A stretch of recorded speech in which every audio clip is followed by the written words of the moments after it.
क्या है वजह कि इतने विवादों में पड़ते हैं आप? मुझे कंट्रोवर्सी की जरूरत क्या है?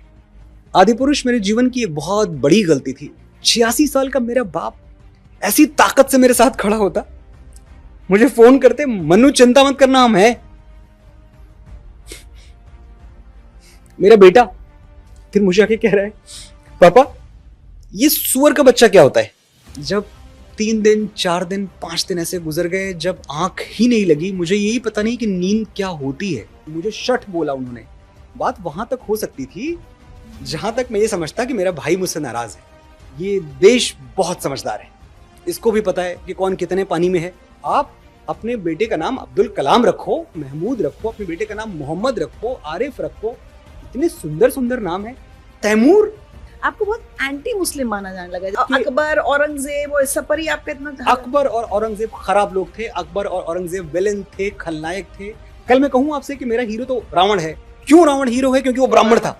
अरे कमाल है, ही वॉज अ रेपिस्ट। अगर अकबर ने, औरंगजेब ने कुछ गलत किया, इस देश के मुसलमान की कोई जिम्मेदारी नहीं है कि उसका जवाब दे। आप क्यों जवाबदेही ले रहे हो? बॉलीवुड में ऐसी बातों को तो बिल्कुल पसंद नहीं किया जाता है। इसीलिए तो मुझे पसंद नहीं किया जाता। काम मिलेगा आपको अब आगे या अपना काम खुद रचेंगे? क्या करेंगे आप? मुझे कुछ नहीं चाहिए इनसे।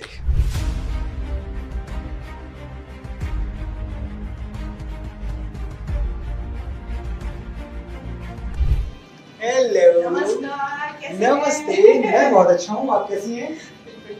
बहुत प्यारी लग रही हैं आप। Thank you. क्या कहूँ आपको, मनोज मुंतशिर या मनोज मुंतशिर शुक्ला?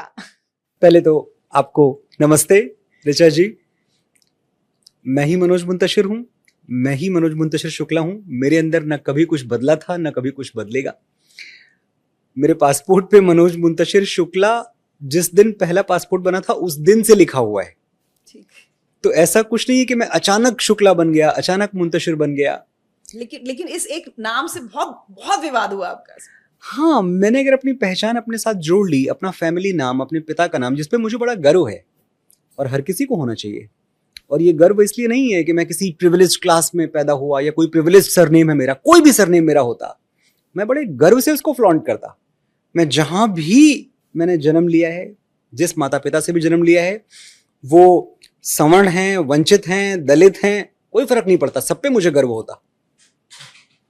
तो मैं शुक्ला हूं और शुक्ला होने पे मुझे बाकायदा गर्व है। मैं ब्राह्मण हूं, इस पे मुझे जितना गर्व होना चाहिए उतना है। तो ये सब तो बहुत आपके विवादों की वजह रहे हैं।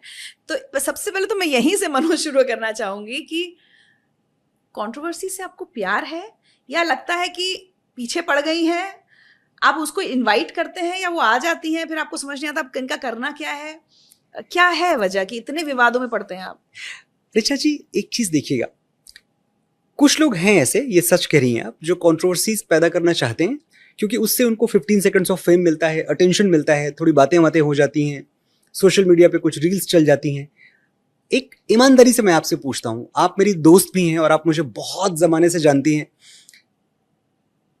मुझे कंट्रोवर्सी की जरूरत क्या है? बिल्कुल नहीं। मिलियंस ऑफ व्यूज आपके हर गाने पर आपको मिलते हैं। एग्जैक्टली। तो कंट्रोवर्सी से किसी का फायदा हुआ होगा, मेरा तो नुकसान ही हुआ है। तो मैंने आज तक जो कुछ भी किया है वो सिर्फ इसलिए किया है कि वो मेरे अंदर की आवाज थी, मुझे ये बात कहनी थी। और मैंने रिफ्लेक्स में कुछ नहीं बोला। ऐसा नहीं कि मैं सुबह उठा और मैंने कुछ सोचा और मैंने बोल दिया। जिन चीजों पे मैंने बहुत सोचा, बहुत विचार किया, मुझे लगा अब ये बात अपने लोगों से भी कहनी चाहिए, मैंने वो बातें आके कही। लेकिन कंट्रोवर्सी मैंने कभी क्रिएट नहीं करनी चाहिए और मैं आज भी क्रिएट नहीं करना चाहता। इससे सिर्फ और सिर्फ मेरे जैसे व्यक्ति का नुकसान होता है, मुझे कोई फायदा नहीं होता। अब आपको ये तो पता है कि अब आप आगे चाहे 20 साल तक भी इंटरव्यू जो भी देंगे उसमें आदि पुरुष का जिक्र आएगा, वेदर यू लाइक इट और नॉट, हम चाहे या ना चाहे। क्योंकि आजकल जैसे हम बात करते हैं कि डिजिटल फुटप्रिंट्स इतने स्ट्रांग हो गए हैं। क्या लगता है कभी हम सबके साथ जब कुछ गलत हो जाता है या हमसे कोई गलती हो जाती है तो हम, मेरे साथ भी होता है कि मैं बैठ के सोचती हूँ कि क्यों हुआ, क्या उस समय मेरा भाग्य ही समय खराब चल रहा था, मेरी बुद्धि पर पत्थर पड़ गए थे, क्या हुआ था? जब आप आज सोचते हैं, गलतियां जो है ना, वो गलतियां इसलिए हैं क्योंकि वो रेट्रोस्पेक्ट में समझ में आती हैं। पीछे मुड़ के जब आप देखते हो तब आपको समझ में आती हैं। और जिनसे भी इस देश में गलतियां हुई हैं, दुनिया में जिनसे भी गलतियां होती हैं, गलती करते वक्त आप उसको कभी गलती के तौर पे नहीं कर रहे होते, आपको लग रहा है यही सही है। और फिर जब वो हो जाता है, आप पलट के देखते हैं तो लगता है हाँ ये नहीं करना था। इसीलिए वो शब्द सेल्फ एक्सप्लेनेटरी है, भूल आप कहते हो। भूल क्यों है? वो भूल इसीलिए है क्योंकि जब आप कर रहे थे तो आपको पता ही नहीं था कि ये भूल है, बाद में ही पता चलेगा। आदिपुरुष मेरे जीवन की एक बहुत बड़ी गलती थी, बहुत बड़ी भूल, और मैंने बहुतों को निराश किया।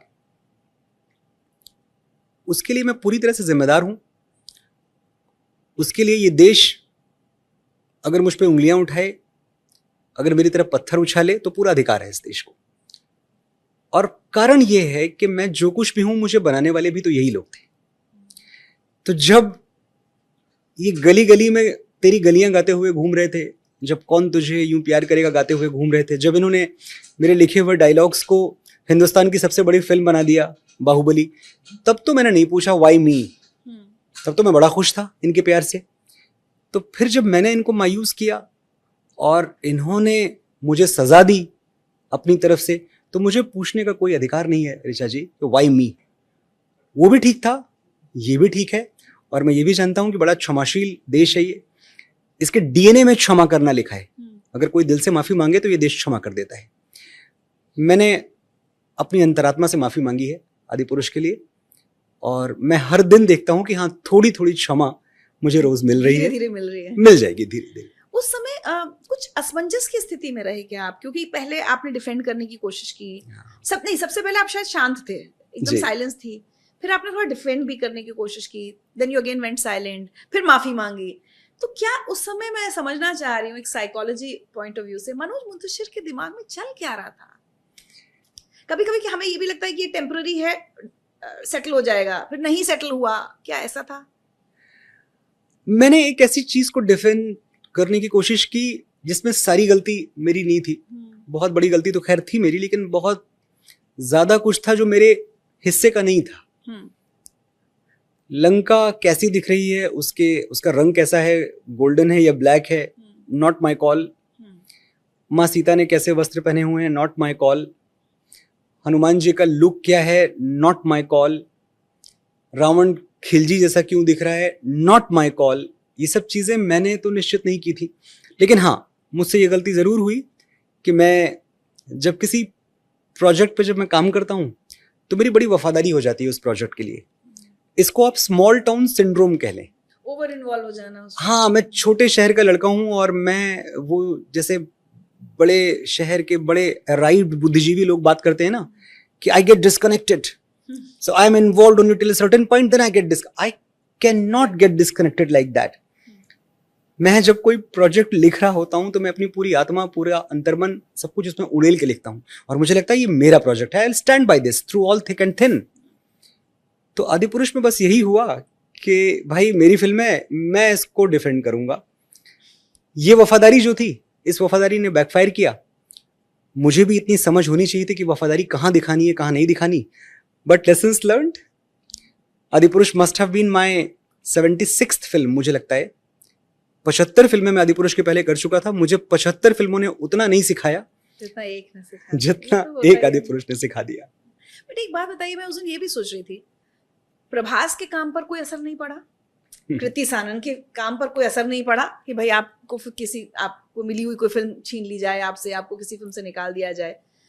टीम में किसी के भी काम पर ऐसा बहुत नोटिस में नहीं आया कि किसी का काम खराब हुआ हो, हाँ, या किसी के हाथ से प्रोजेक्ट्स चले गए हों। सिर्फ मनोज मुंतशिर के हाथ से क्यों काम छीना गया या छिन गया?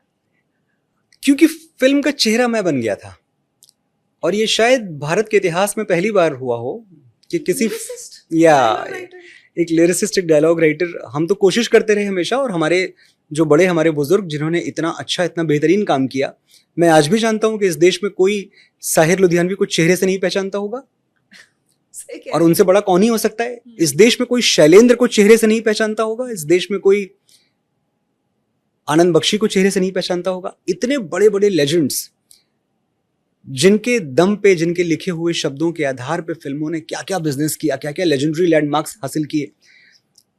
पता नहीं मेरे हिस्से में क्यों आना था, और गलत तरीके से आना था कि आदिपुरुष पे हर कोई पीछे हो गया, मैं आगे रह गया, और जैसा कि मैंने अभी थोड़ी देर पहले कहा, स्मॉल टॉम सिंड्रोम कि नहीं मेरी पिक्चर है।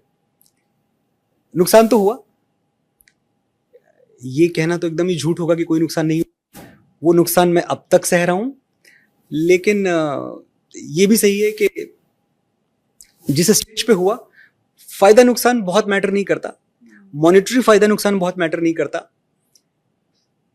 मैटर ये करता है कि लोग मुझे गलत ना समझें, और जिस दिन इस देश ने मुझे क्षमा कर दिया उस दिन मैं समझूंगा फायदा ही हुआ, कोई नुकसान नहीं हुआ। कितना मुश्किल वक्त था मनोज, जैसे हमने कहा कि अनकही नाम है इसका, और मेरी कोशिश होती है कि मेरे मेहमान वो बातें कहें जो शायद वो कभी नहीं कह पाए या उनके लिए अनकही रह गई। वो जो वक्त होता है, देखिए क्या होता है, एक आप पीक पर चल रहे हैं एकदम, पता नहीं कितना पैसा भी आप कमा रहे हैं, मिलियंस ऑफ व्यूज में आपके घर, मतलब घर घर में आपके गाने चल रहे हैं, उस समय आपकी इंडस्ट्री भी आपको हाथों हाथ लेके चलती है। उसके बाद एक चीज होती है और रातों रात अपने भी पराये दिखने लगते हैं, कुछ बहुत पराये लोग शायद अपने नजर आने लगते हैं। वो वक्त कैसा था आपके लिए? वो वक्त बहुत उथल पुथल से भरा हुआ था। ये सच है कि ऐसे अनगिनत लोग जो हमारे साथ फोटो खिंचा के सोशल मीडिया पे डाल के फ्लॉन्ट करते थे, वही हमारे लिए पोस्ट लिख रहे थे कि ये तो बड़ा ही खराब आदमी निकला। मौका नहीं दिया लोगों ने। जो मुझे जानते थे, दो तरह के लोग थे इसमें, आप देखें।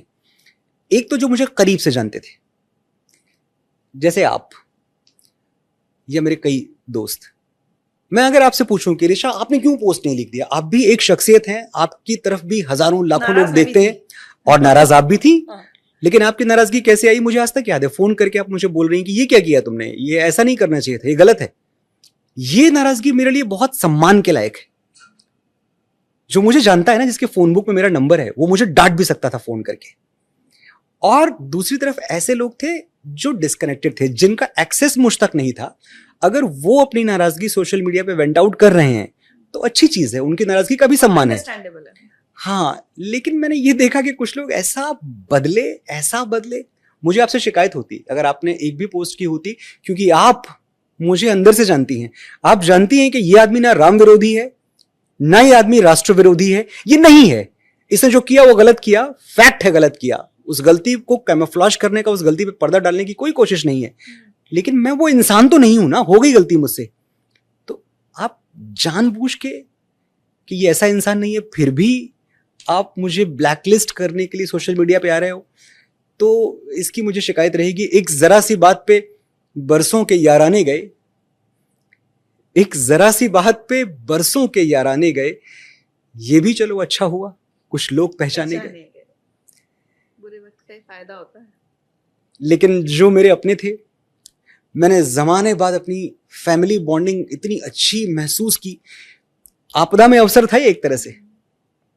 मेरे और नीलम के रिश्ते, मेरी पत्नी, हमेशा से अच्छे थे, पर आप डिस्कवर नहीं करते हो। वो आपको तब पता चलता है जब अचानक आप किसी मुश्किल में होते हो और आपकी बीवी आपके साथ एक पिलर की तरह के खड़ी हो जाती है। फॉर ग्रांटेड हो जाती है ना। हाँ, फॉर ग्रांटेड ही है। She is my wife, why will I like give her extra attention. वो तो है ही मेरे साथ। ऐसा चलता रहता है ना जीवन। अचानक आप देखते हो कि oh, she is standing by your side like a rock. मेरे माता पिता 86 ईयर्स के मेरे पिताजी, 86 साल के तब, अब तो 88 के हो गए। 86 साल का मेरा बाप ऐसी ताकत से मेरे साथ खड़ा होता, मुझे फोन करते, मनु चिंता मत करना, हम हैं।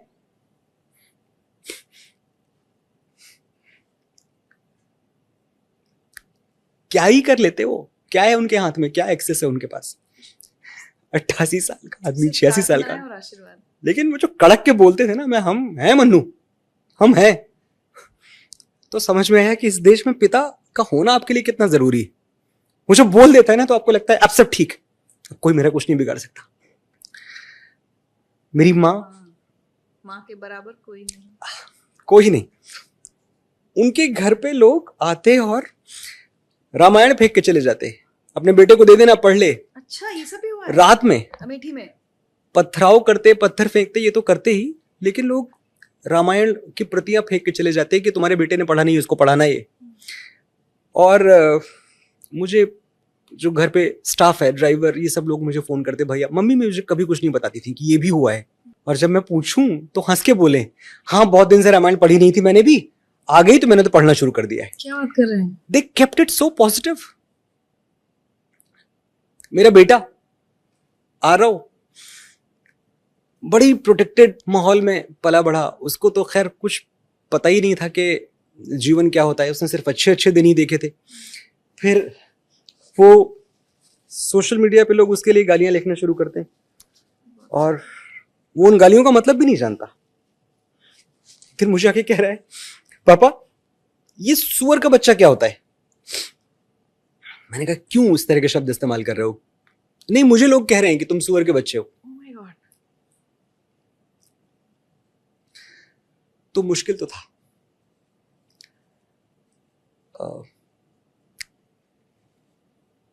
बट साइकिल ऑफ कर्मा, सच मानिए मुझे किसी से कोई शिकायत नहीं।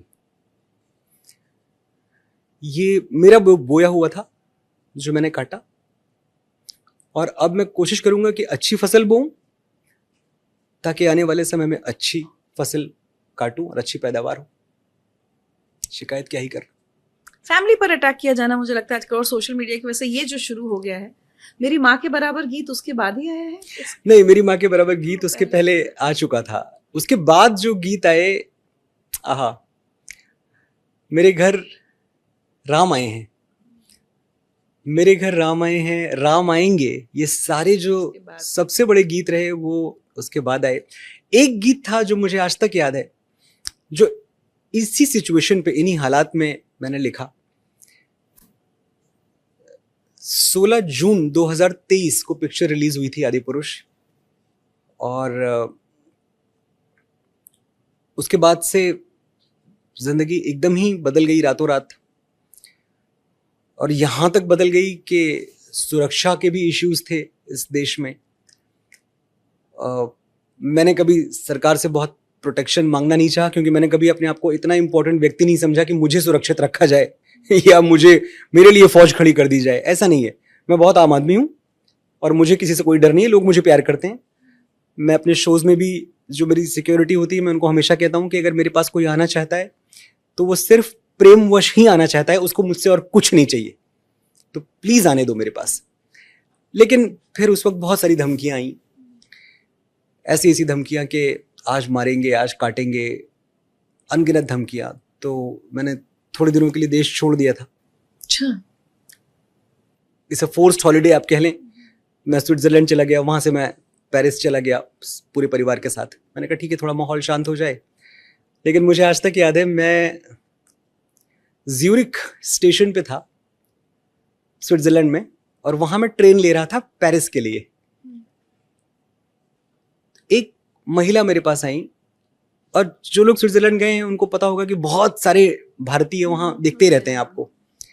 वो मेरे पास आई और मुझे कहने लगी, ये आपने ठीक नहीं किया, मैं आपको बहुत पसंद करती थी, अब मैं आपको बिल्कुल पसंद नहीं करती हूँ। तो मैंने हाथ जोड़ लिया, मैंने कहा मैम मैं समझता हूँ, मैम मैं समझता हूँ, यू आर हर्ट। ठीक है, मैं आके बैठ गया ट्रेन पे, और ट्रेन पे बैठते ही मुझे रोना आ गया कि ये क्या दिन है। पहले लोग मिलते थे और क्या क्या कहते थे, अब लोग मिलते हैं और मेरे मुंह पे मुझे बोल के जाते हैं। एक गीत हुआ, वो ज्यूरिख से पेरिस तक की यात्रा में, वो गीत आज मेरे सबसे बड़े हिट गानों में से एक है, नारायण मिल जाएगा। मेरी आत्मा से निकला हुआ गीत, जो मेरा रिएक्शन था आदिपुरुष को, अगर वो समझना हो किसी को तो वो सिर्फ एक गीत में समझा जा सकता है। मैं यही सोच रहा था कि अपने आप को इंस्पायर कर रहा था कि भाई तुमने कुछ बहुत अच्छा काम भी किया है अतीत में, उसको भी लोग याद करेंगे आज नहीं तो कल। नेकी व्यर्थ नहीं जाती, हरि लेखा जोखा रखते हैं, औरों को फूल दिए जिसने उसके भी हाथ महकते हैं। क्या बात। कोई दीप मिले तो बाती बन, तू भी तो किसी का साथी बन, मन को मान सरोवर कर ले तो ही मोती पाएगा, पता नहीं किस रूप में आके नारायण मिल जाएगा। ये आपने ट्रेन में लिखा है? ये मैंने ट्रेन में लिखा। कान लगा के बातें सुन ले सूखे हुए दरख्तों की, लेता है भगवान परीक्षा सबसे प्यारे भक्तों की। अरे वाह। एक प्रश्न है गहरा जिसकी हरि को थाह लगानी है, तेरी श्रद्धा सोना है या बस सोने का पानी है। जो फूल धरे हर डाली पर, विश्वास तो रख उस माली पर। तेरे भाग में पत्थर है तो पत्थर भी खिल जाएगा, पता नहीं किस रूप में आके नारायण मिल जाएगा। क्या बात है। और देखिए, मैं आपसे यही पूछना चाह रही थी कि उस दौर में 6 महीने 8 महीने कितना वक्त हम कहें कि बहुत मुश्किल था? आज तक मुश्किल है। आज तक मुश्किल है। लेकिन अब आप, मुझे लगता है धीरे धीरे शायद उससे उबरने की कोशिश कर रहे होंगे, निकल पा रहे होंगे। उस एक जो पीक का दौर था, कभी खुद पर या ऊपर वाले पर विश्वास उठा खुद पर भी कि अब नहीं कर पाऊंगा? नहीं, अगर एक चीज ने मुझे वाकई फ्लोटिंग रखा, मैं डूबा नहीं, तो वो सिर्फ इतना था कि मुझे अटूट विश्वास था पहले अपने परमात्मा पे, और दूसरा उस प्रतिभा पे, उस कला पे जो उसने मुझे दी है। इन दोनों पे मेरा विश्वास कभी नहीं हिला। और ये विश्वास इतना मजबूत था कि मैं आपको एक बात बताता हूं, विश्वास इतना ही मजबूत होना चाहिए। अक्सर हमें लगता है ना कि हाँ, फेथ तो हमें भी है, फेथ वर्ड को हम बहुत लाइटली लेते हैं। फेथ इतनी लाइटली ली जाने वाली चीज है नहीं।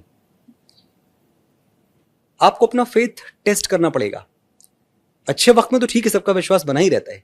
जब आपका बुरा वक्त आया तो भी आपने क्या मंदिर में उसी तरह दिए जलाए जैसे आप अच्छे वक्त में जलाते थे? क्या फिर भी आप उसी श्रद्धा के साथ, उसी आभार, उसी कृतज्ञता भाव के साथ मंदिर में जाके रोना नहीं कि ये क्या किया भगवान तुमने मेरे साथ? भगवान तुम जो दे रहे हो ना सब ठीक है, ताली भी और गाली भी, इसमें भी कुछ मेरा भला ही होगा, इसमें भी कुछ मेरा अच्छा ही होगा। हम इंसान है, हमारी नजर बहुत दूर तक जाती नहीं है, हमको बस आंख के आगे दिखता है। तो आंख के आगे दिख रहा है तो इसमें दुख है, हो सकता है इसमें कुछ बहुत अच्छा छुपा हो, आप मुझे कुछ सिखाना चाहते हो सकता है जो पिछले कुछ दिनों में इतनी कामयाबियां मिली, इतनी शोहरतें मिली, इन्होंने जमीन से मेरे पांव हटा दिए हों, शायद आप मुझे वापस जमीन पे लाना चाहते हो। तो मैं तो जब भी गया भगवान के पास यही कहने गया कि ये भी स्वीकार है, क्योंकि इसमें भी कुछ मेरा भला होगा। फेथ कैसे नहीं हिलता है। एक गांव में बहुत दिनों तक बारिश नहीं हुई, तकरीबन 10 सालों तक। एक दिन एक पुजारी, एक पुरोहित वहां आए और उन्होंने बोला कि मैं ईश्वर से प्रार्थना करूंगा और मुझे विश्वास है कि जब मैं प्रार्थना करूंगा तो वर्षा होगी। तो कल ब्रह्म मुहूर्त में सारे गांव वाले मंदिर में आप इकट्ठा हो जाना, वहीं हम मिलकर प्रार्थना करेंगे ईश्वर से। सारे गांव वाले इकट्ठा हो गए। पुरोहित मंच पे आए, उन्होंने कहा तो क्या करें, प्रार्थना शुरू करें? हाँ हाँ शुरू करते हैं। विश्वास है ना आपको कि जब आप प्रार्थना करेंगे तो बारिश होगी? हाँ हाँ पूरा विश्वास है। अगर इतना ही विश्वास है तो आपकी छतरियां कहां हैं?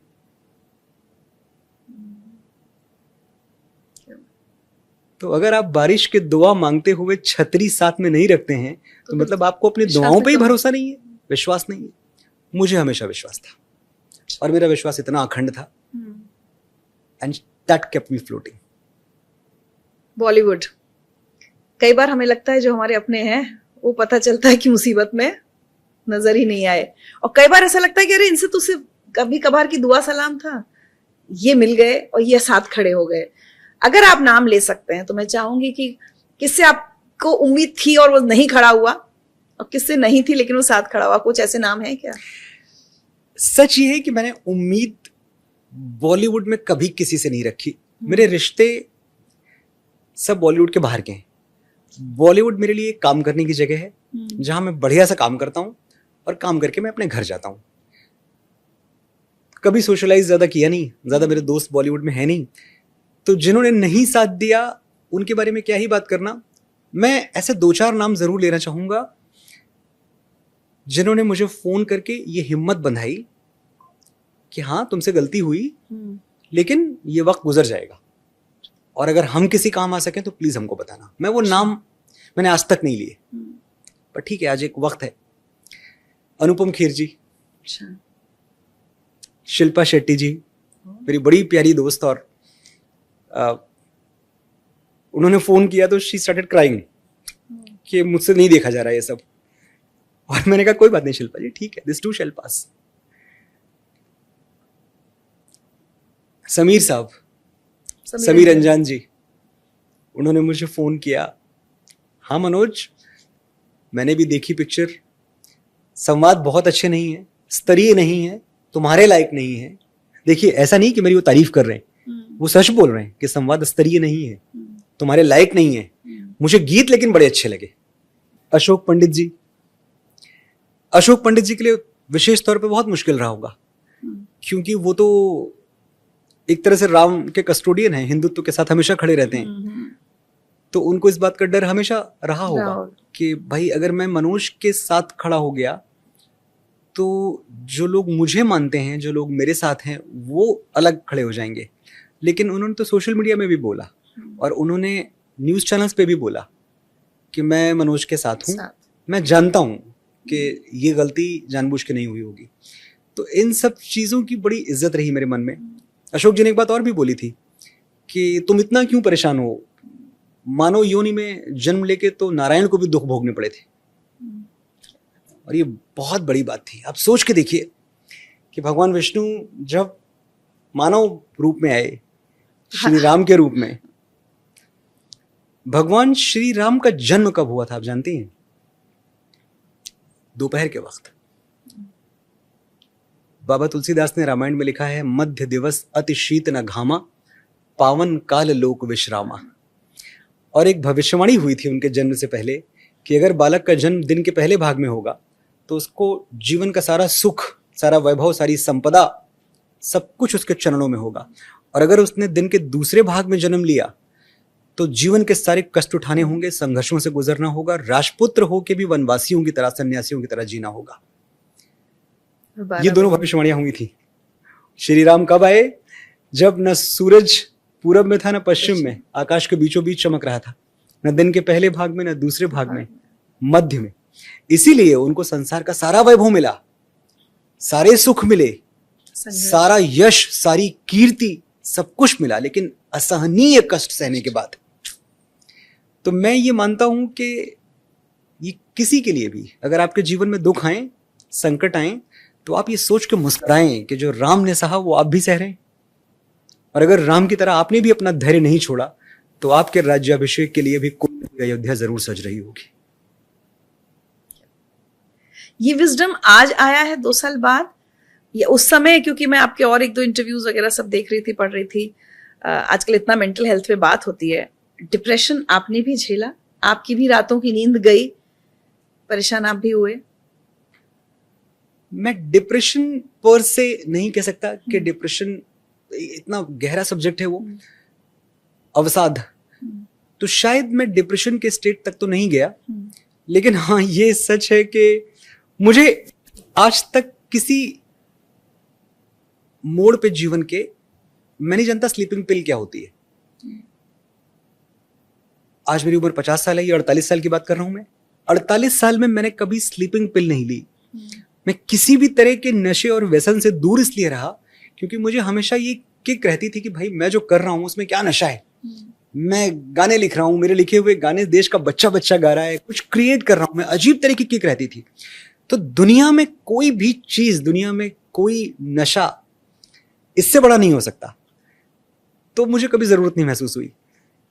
लेकिन जब 3 दिन, 4 दिन, 5 दिन ऐसे गुजर गए जब आंख ही नहीं लगी, मुझे यही पता नहीं कि नींद क्या होती है, तो मैंने मेडिकल हेल्प ली। मैं डॉक्टर के पास गया और मुझे स्लीपिंग पिल्स प्रेस्क्राइब की गई और कंप्लीटली अंडर मेडिकल विजिलेंस मैं शायद 2 महीने तक तो स्लीपिंग पिल्स पे रहा हूं, क्योंकि सोने का दूसरा कोई तरीका नहीं था। अगर आप होश में हैं तो इतने विचार बिजली की तरह मन में कौंधते थे, क्या क्या कुछ याद आता था। हाँ, तो वो 2 महीने बाद जाके मैंने अपने आप सोना शुरू किया है। बार बार ये होता है ना, मुझसे तो कोई छोटी सी भी गलती हो जाए ना, एक इंटरव्यू में एक सवाल भी गलत पूछ लूं या मिस हो जाए, ऐसा लगता है समय थोड़ा वापस चला जाए, थोड़ा इसको ठीक कर लें इस गलती को बार बार। और यहाँ तो इतनी बड़ी गलती हुई थी, बार बार ये भी तो लग रहा होगा कि कुछ बदल जाए, मैं इसको ठीक कर लूं।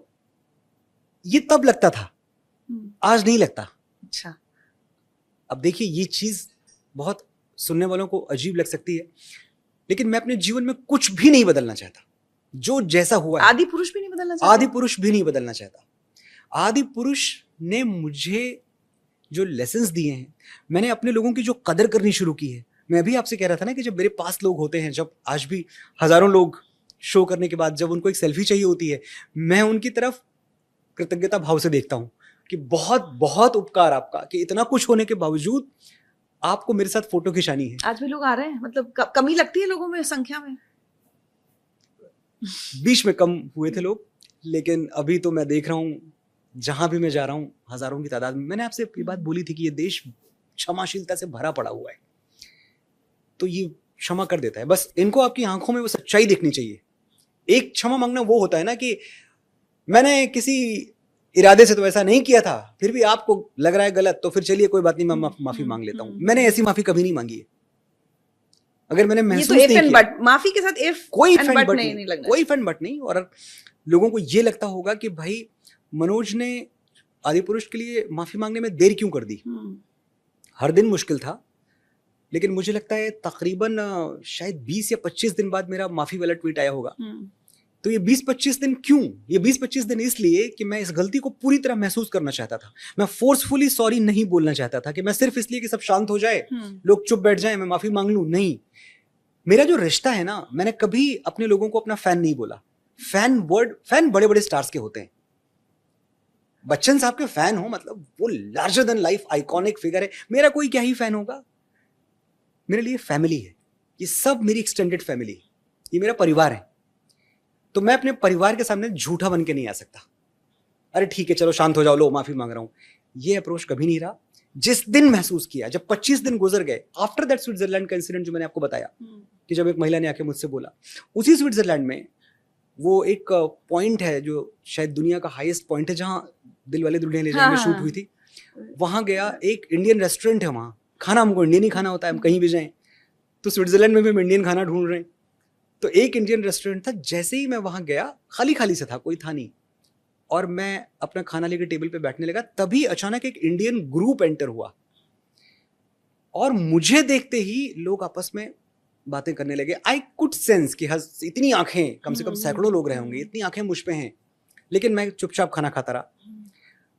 नीलम थोड़ा दूर थी मुझसे, तो नोबडी नोटिस कि ये नीलम ये मेरी पत्नी है।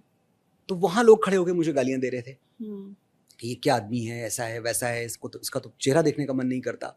और नीलम क्या कोई भी पत्नी कितना सुन सकती। तो वो आई, आंखें डबडबाई हुई पूरी। मैंने कहा क्या हो गया? नहीं कहीं और कुछ खा लेते हैं, यहाँ से चलो। मैंने कहा क्या हो गया? खा लेते हैं खाना, भूख लगी है। नहीं यहाँ मत बैठो, चलो। तो जब ये सब हो रहा है तो ये तो मैं महसूस कर ही रहा हूं ना कि कुछ बहुत बड़ी गलती हो गई है। तो जब मैं उस इंटेंसिटी को पूरी तरह महसूस कर पाया और मुझे ये पता चला, 25 दिन लग गए, लेकिन मैं आज अपने लोगों से ये कहना चाहता हूं कि उन 25 दिनों के लिए भी आप मुझे ये सोच के क्षमा कर देना कि ये आदमी झूठा नहीं था, इसने इंतजार किया है। जब महसूस हो गया कि गलती है तो आया और पूरे अंतर मन से, पूरी अंतरात्मा की गहराइयों से, बिना किसी इफ एंड बट के मैंने माफी मांगी। और शायद इसीलिए धीरे धीरे लोग माफ करना शुरू कर चुके। बॉलीवुड में आपने कहा कि मैं किसी को ऐसा अपना दोस्त या अपनी इंडस्ट्री में सिर्फ काम करता हूँ, लेकिन एक इंडस्ट्री ही हो गई अब तो, कवियों का जगत, कवियों की दुनिया। वहां पर जब एक बड़ा कवि आपके खिलाफ स्टेटमेंट देता है, आप समझ गए मैं किसके बारे में बात कर रही हूँ, कुमार विश्वास, फिर आपने भी कुछ लिखा उनके बारे में, तो कई बार ये लगता है कि मैं सच बताऊं आपको, एक छवि थी, जबकि कवि तो मतलब बिल्कुल गरीब और ऐसा होना चाहिए। आप कुछ लोग ऐसे निकल कर आए जिन्होंने कविता को लार्जर देन लाइफ ही बना दिया, और कवियों की पर्सनालिटी को भी। वहां पर जब एक दूसरे के खिलाफ बयानबाजी हो तो क्या मैसेज जाता है? क्या आपको निराशा हुई उनके बयान से, या आपने कभी उनसे बात की इस बारे में? एक तो वो बहुत अच्छे वक्ता हैं और मैं उनको हमेशा अपना बड़ा भाई कहता रहा, आज भी कहता हूँ। मुलाकातें होती हैं आपकी कभी, पहले भी या बाद में? पिछली होली पे मुलाकात हुई थी। अच्छा। और ये कंट्रोवर्सी के बाद की ही बात है। अच्छा। जब उन्होंने सारे न्यूज चैनल्स पे जाके बोलना शुरू किया मेरे बारे में। न्यूज चैनल्स पे बोलने की क्या जरूरत थी? मैं हूं ना, फोन करिए ना मुझे, आप तो करते ही हैं मुझे फोन, हमारी बात तो होती रहती है। लेकिन हाँ, न्यूज चैनल्स पे भाई टीआरपी मिल जाती है, और अगर आपको टीआरपी किसी अपने को गिरा के और बर्बाद करके मिल रही है तो भी आप ले लें। ये आपकी भूख है, ये आपका व्यवहार है, आपने जीवन से ये सीखा है। और मैंने ये सीखा है कि जब आपने आरएसएस को अनपढ़ बोल दिया, आरएसएस वालों को, राष्ट्रीय स्वयंसेवक संघ, जिसमें एक से एक लॉरेट्स, एक से एक ब्रिलियंट माइंड्स ऑफ इंडिया संघ के साथ काम करते हैं, संघ के कार्यकर्ता हैं। जितने भी सर संघ चालक हैं, अगर आप उनकी हिस्ट्री उठा के देखें, हाईली क्वालिफाइड, हाईली एजुकेटेड लोग। उसमें उज्जैन में रामकथा कहते हुए इन्होंने बोला कि ये आरएसएस वाले तो अनपढ़ होते हैं। तो वहां बड़े आंदोलन शुरू हुए, पोस्टर्स फाड़ दिए गए, रामकथा कैंसिल हो गई, ये सब चलता रहा। तो मेरे पास भी सारे ही न्यूज चैनल्स वाले, ये आदिपुरुष के पहले की बात है। अच्छा। तो सबको लगा कि भाई इस पे जो पहला रिएक्शन आना चाहिए वो मनोज मुंतशिर का आना चाहिए, इसलिए क्योंकि एक तो राम भक्त और दूसरे एक ही दुनिया के लोग हैं हम, कवि, शायरी, पोइट्री। मीडिया तो चाहता ही है ये इधर से बाइट लो उधर से बाइट। तो दुनिया में कोई ऐसा चैनल नहीं था जो मेरे दरवाजे पे आके पीट के नहीं चला गया है कि आप इस पे बोलो। और मैंने क्लियरली किसी को अपने दरवाजे के अंदर दाखिल नहीं होने दिया, क्योंकि मैं ये बात जानता था कि उनके मुंह से निकल गया होगा, स्लिप ऑफ टंग है कि संघ वाले अनपढ़ होते हैं। तो मैंने तो फायदा नहीं उठाया उस वक्त, उठा सकता था ना मैं। इतनी कंट्रोवर्सीज होती हैं, आज भी 100 कंट्रोवर्सीज चल रही हैं। मैं तो नहीं आता आपके बारे में ऐसी बातें करने जिनसे मेरा कोई लेना देना नहीं है।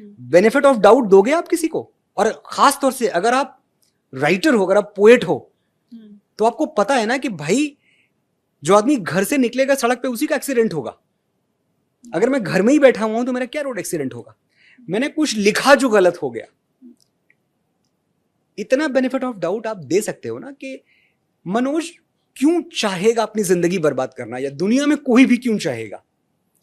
It is a mistake, it's an error, human error. एक चीज है, समझ में आती है आपको, लेकिन आप जाके सारे न्यूज चैनल्स पे मुझे शठ बोला उन्होंने, बड़ी साहित्यिक भाषा का प्रयोग किया, शठ। अब शठ शब्द का जो प्रयोग इसके पहले किया गया था वो भगवान श्री राम ने बाली के लिए किया था। जब उन्होंने बाली को तीर मारा था और बाली ने उनसे पूछा कि भाई आपने मुझे क्यों मारा, अनुज बधू भगिनी सुत नारी, सुन शठ कन्या सम ऐचारी। तो पता नहीं मैं बाली हूं कि नहीं, लेकिन शायद वो अपने आप को राम समझते हैं। तो भी मैंने कोई शिकायत नहीं की, न्यूज चैनल्स पे बोलते रहे, कुछ नहीं, मैं तब भी शांत रहा। मुझे लगा ठीक है, ये भी गुस्सा है, मैंने उनको भी दुनिया के साथ रख दिया। बहुत लोग नाराज हैं, ये भी होंगे। मैं फिर देख रहा हूं वर्षों, इतने दिन से लेकर आज तक, भगवान श्री राम की उनकी कथा 4 बातें मेरे बारे में बोले बगैर न शुरू होती है न खत्म होती है। अच्छा, अभी भी चल रहा है? वही तो मैं बता रहा हूं। और किसकी कथा सुना रहे हो आप? प्रभु श्री राम की। उनसे बड़ा व्यक्तित्व, उनसे क्षमाशील व्यक्तित्व, जिन्होंने अहिल्या को भी जज नहीं किया, जिसको पूरी दुनिया कह रही है तो बच्चलन है, उसको भी जज नहीं किया, पैरों से छू के तार दिया। ऐसे अवतार पुरुष की कथा सुनाते हो आप, और इतनी क्षमाशीलता नहीं है, इतनी भूख है आपके अंदर तालियों की, इतनी भूख है आपके अंदर टीआरपी की। आप बात क्यों नहीं कर लेते थे? नहीं, मुझे अब क्या बात करनी है, अब तो हो चुका। बात वहां तक हो सकती थी जहां तक मैं ये समझता कि मेरा भाई मुझसे नाराज है, वहां तक तो बात की पूरी गुंजाइश है। अब बात की नहीं, माफी मांगने की गुंजाइश है, पैर छूने की गुंजाइश है। अब क्या गुंजाइश है, जब मैं समझ गया हूं कि आपके लिए ये सब सिर्फ धन कमाने का जरिया है, आपके लिए ये मैं सिर्फ एक सब्जेक्ट हूं जिसपे बोल के आप 4 तालियां बटोर सकते हैं, तो आप बटोरें। ये देश बहुत समझदार है, इसको भी पता है कि कौन कितने पानी में है। वो मुझे भी जांच लेगा, वो आपको भी जांच लेगा। लेकिन आप बहुत गुणी व्यक्ति हैं, इसमें कोई दो राय नहीं है। और मुझे ये कहते हुए बिल्कुल परहेज नहीं है कि मैंने बहुत कुछ उनको सुन के भी सीखा है। तो मैं चाहता हूं कि वो अच्छी बातें करते रहें, वो मंच पे बोलते रहें। इस देश के युवाओं को उनसे सीखने को बहुत कुछ है। गलत एग्जाम्पल सेट ना करें, क्योंकि जब आप बड़े आदमी होते हैं, आपका व्यक्तित्व तो बड़ा होता है, तो आपसे लोग गलत चीजें भी सीख लेते हैं ना। तो आप इतनी छोटी सोच ना रखें कि लखनऊ में खड़े होकर 4 तालियां बटोरने के लिए आप एक बच्चे को बोलें कि ये जो तैमूर है, और मुझे भी उस नाम से कोई प्यार नहीं है। ऐसा नहीं कि जब मैं ये बोल रहा हूं तो that's not the correct name. इस देश में किसी माँ बाप को अपने बेटे का नाम तैमूर नहीं रखना चाहिए। ये आप मानते हैं? बिल्कुल मानता हूं मैं। भाई, आप अपने बेटे का नाम अब्दुल कलाम रखो, क्या प्रॉब्लम है? आप अपने बेटे का नाम महमूद रखो, अपने बेटे का नाम मोहम्मद रखो, आरिफ रखो, इतने सुंदर सुंदर नाम है। तैमूर नहीं, आपको हक नहीं है। अगर आप पब्लिक लाइफ में हैं तो बिल्कुल हक नहीं है आपको। एक पेरेंट होने के नाते ठीक है, आपका अधिकार क्षेत्र है कि मुझे अपने बेटे का सैफ नाम। और करीना बहुत नाराज हो जाएंगे आपकी बात सुनकर। नहीं, दोनों बहुत समझदार हैं और दोनों बहुत प्यारे लोग हैं। मैं फिर बताऊं, सैफ और करीना दोनों ही बड़े कलाकार हैं, बड़े आर्टिस्ट हैं। ये उनकी चॉइस है, लेकिन मैं उनकी जनता भी तो हूं। मैं वो हूं ना जो टिकट खरीद के थिएटर में जाके उनके लिए तालियां बजाता हूं ना, तो उनसे भी नाराज होने का मुझे हक है। ये सही नहीं था, लेकिन इसमें तैमूर की क्या गलती है? वो बच्चा है ना। आप लखनऊ में एक राजनीतिक मंच पे खड़े होके, जहां पूरा देश आपको सुन रहा है, आप कहते हैं कि जब वो हीरो बनने आएगा तो हम उसको विलेन भी नहीं बनने देंगे। एक तो इतना अहंकार कहां से आता है भाई? कहां से आता है इतना गुरूर आपके अंदर? वो हीरो बनने आएगा, आप उसको विलेन नहीं बनने देंगे। आप कौन है और मैं कौन हूं? 140 करोड़ का ये देश है, चुटकियों में मेरे आप जैसे लोगों को बनाता है, बिगाड़ देता है। हवा भी नहीं लगती। बच्चा है, उसको दूर रखो इससे। आप सैफ के बारे में जो बोलना चाहते हैं बोलें, वो अपने आप को डिफेंड करने के लिए केपेबल हैं, इक्विप्ड हैं। आप करीना जी के बारे में जो बोलना चाहते हैं बोलें, आपको अधिकार है। बच्चा है, वहां मत जाओ। उनके अंदर अच्छाइयां बहुत ज्यादा हैं, कमियां सब में होती हैं, लेकिन उनकी अच्छाइयां बहुत ज्यादा हैं। खाली उनको फोकस अपनी अच्छाइयों पे करना है कि ये मेरा अच्छा पार्ट है, मुझे ये दुनिया को देना है।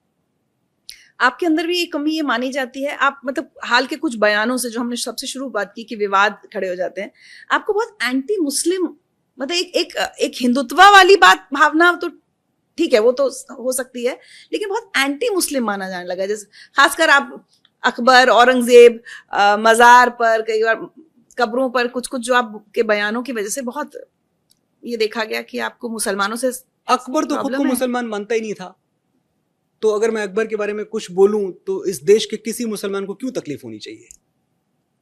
अकबर ने तो अपना खुद का अलग दीन चला दिया था, Din Ilahi. He was not a believer in Islam. But overall अगर हम कहें, मुगल्स से आपको प्रॉब्लम? हाँ, मुगल से मुझे प्रॉब्लम रही है, लेकिन मैं वही कहना चाहता हूं कि जब ये देश अपने नायक चुनता है तो जाति धर्म के आधार पर क्यों चुनता है? रावण ब्राह्मण था और मैं बहुत प्राउड ब्राह्मण हूं, ये आपको पता है ना। मैं ये बात हमेशा बोलता हूं, जिस पर भी विवाद होता है। हाँ, विवाद होता है, लेकिन मैं बहुत, मुझे गर्व है ब्राह्मण होने पे, जैसे मुझे भारतीय होने पे गर्व है। अब लोग ये हमेशा कहते हैं कि भाई ये तो इत्तेफाक है कि आप हिंदू पैदा हुए, संजोग है, तो इस संजोग पे आपको क्या गर्व करना? Did you choose to be a Hindu? No, I did not choose to be a Hindu, but I did not choose to be an Indian too. But I am proud of my country, I am a proud Indian. हर बात choice की नहीं होती है। आपके लिए किसी और ने चूज कर लिया, ईश्वर ने आपके लिए चूज किया कि मैं भारतवर्ष में ही पैदा हूं, तो क्या मैं इसको संजोग मान के कि नहीं मेरे लिए भारत ठीक है, मैं कहीं और भी पैदा, बांग्लादेश, अमेरिका सब अरे कैसे बराबर है भाई? ये मेरा देश है, इसके बराबरी पे, इसके मुकाबले पे मेरे लिए कोई खड़ा नहीं होता। वैसे ही मैं हिंदू हूं, हिंदुत्व तो मेरे लिए सर्वोपरि है, और उसी हिंदुत्व ने मुझे सिखाया है कि कोई छोटा बड़ा नहीं होता। उसी हिंदुत्व ने मुझे सिखाया है अयम निजः परो वेति गणना लघु चेतसाम उदार चरिता नाम तु वसुधैव कुटुंबकम। महाउपनिषद कहता है ये हमारा, ये मेरा है, ये अपना है, वो पराया है, ये छोटा है, वो बड़ा है। ऐसी छोटी मोटी गिनतियां छोटे चित्त के लोग, छोटे मन के लोग करते हैं। जिनका हृदय विशाल है उनके लिए पूरी दुनिया उनका संसार है। जिसमें गिरती हैं सभी नदियां वो सिंधु हैं हम, सारी दुनिया को कुटुंब कहते हैं, हिंदू हैं हम। कभी हमने अपना पराया न जाना, किसी से कभी द्वेष रखा न माना। शरण में अगर शत्रु भी चल के आया तो आता है हमको गले से लगाना। हम वो हिंदू हैं ना। मैं अपने ही देश के मुसलमानों को पराया कैसे मान सकता हूं? आपके बयानों से ऐसा क्यों निकल कौन सा बयान? आप मुझे एक बयान बताएं और मैं इस वक्त अकबर, औरंगजेब और इस सब पर ही आपका इतना। अकबर और औरंगजेब खराब लोग थे, अकबर और औरंगजेब विलेन थे, खलनायक थे, और इस देश में किसी भी मुसलमान को किसी खलनायक को अपना नायक मानने का कोई अधिकार नहीं है। जैसे कि मैं एक ब्राह्मण हूं और मुझे रावण जैसे प्रकांड ब्राह्मण को हीरो मानने का कोई अधिकार नहीं है। कल मैं कहूं आपसे कि मेरा हीरो तो रावण है, क्यों रावण हीरो है? क्योंकि वो ब्राह्मण था। अरे कमाल है, he was a rapist, how can he be my hero? जिसने मेरी मां सीता को इतने दुख दिए, उनका हरण किया, वो मेरा नायक कैसे हो सकता है भाई? आपका औरंगजेब नायक कैसे हो सकता है? जो कंधे कटवा लिया करता था हिंदुओं के, जनेऊ तुलवाता था कि भाई कितने जनेऊ तोलो, कितने जनेऊ आए हैं, कितने लोग कत्ल हुए, कितने हिंदू कत्ल हुए, जिसने हमारे अनगिनत मंदिर तोड़वा दिए, बाबा विश्वनाथ का मंदिर तोड़वा दिया, वो आपका नायक कैसे है यार?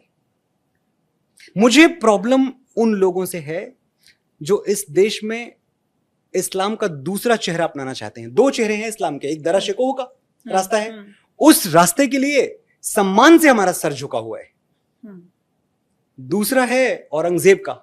औरंगजेब वाला इस्लाम हम नहीं चलने देंगे। आपने कहा कि टॉयलेट्स बना देने चाहिए। हाँ ठीक है ना, बिल्कुल बना देने चाहिए। लोग कह रहे थे कि भाई इसको तोड़ ताड़ दो, तो मैं तो बचा रहा था वो कब्र को कि आप क्यों तोड़ रहे हो, आप मत तोड़ो।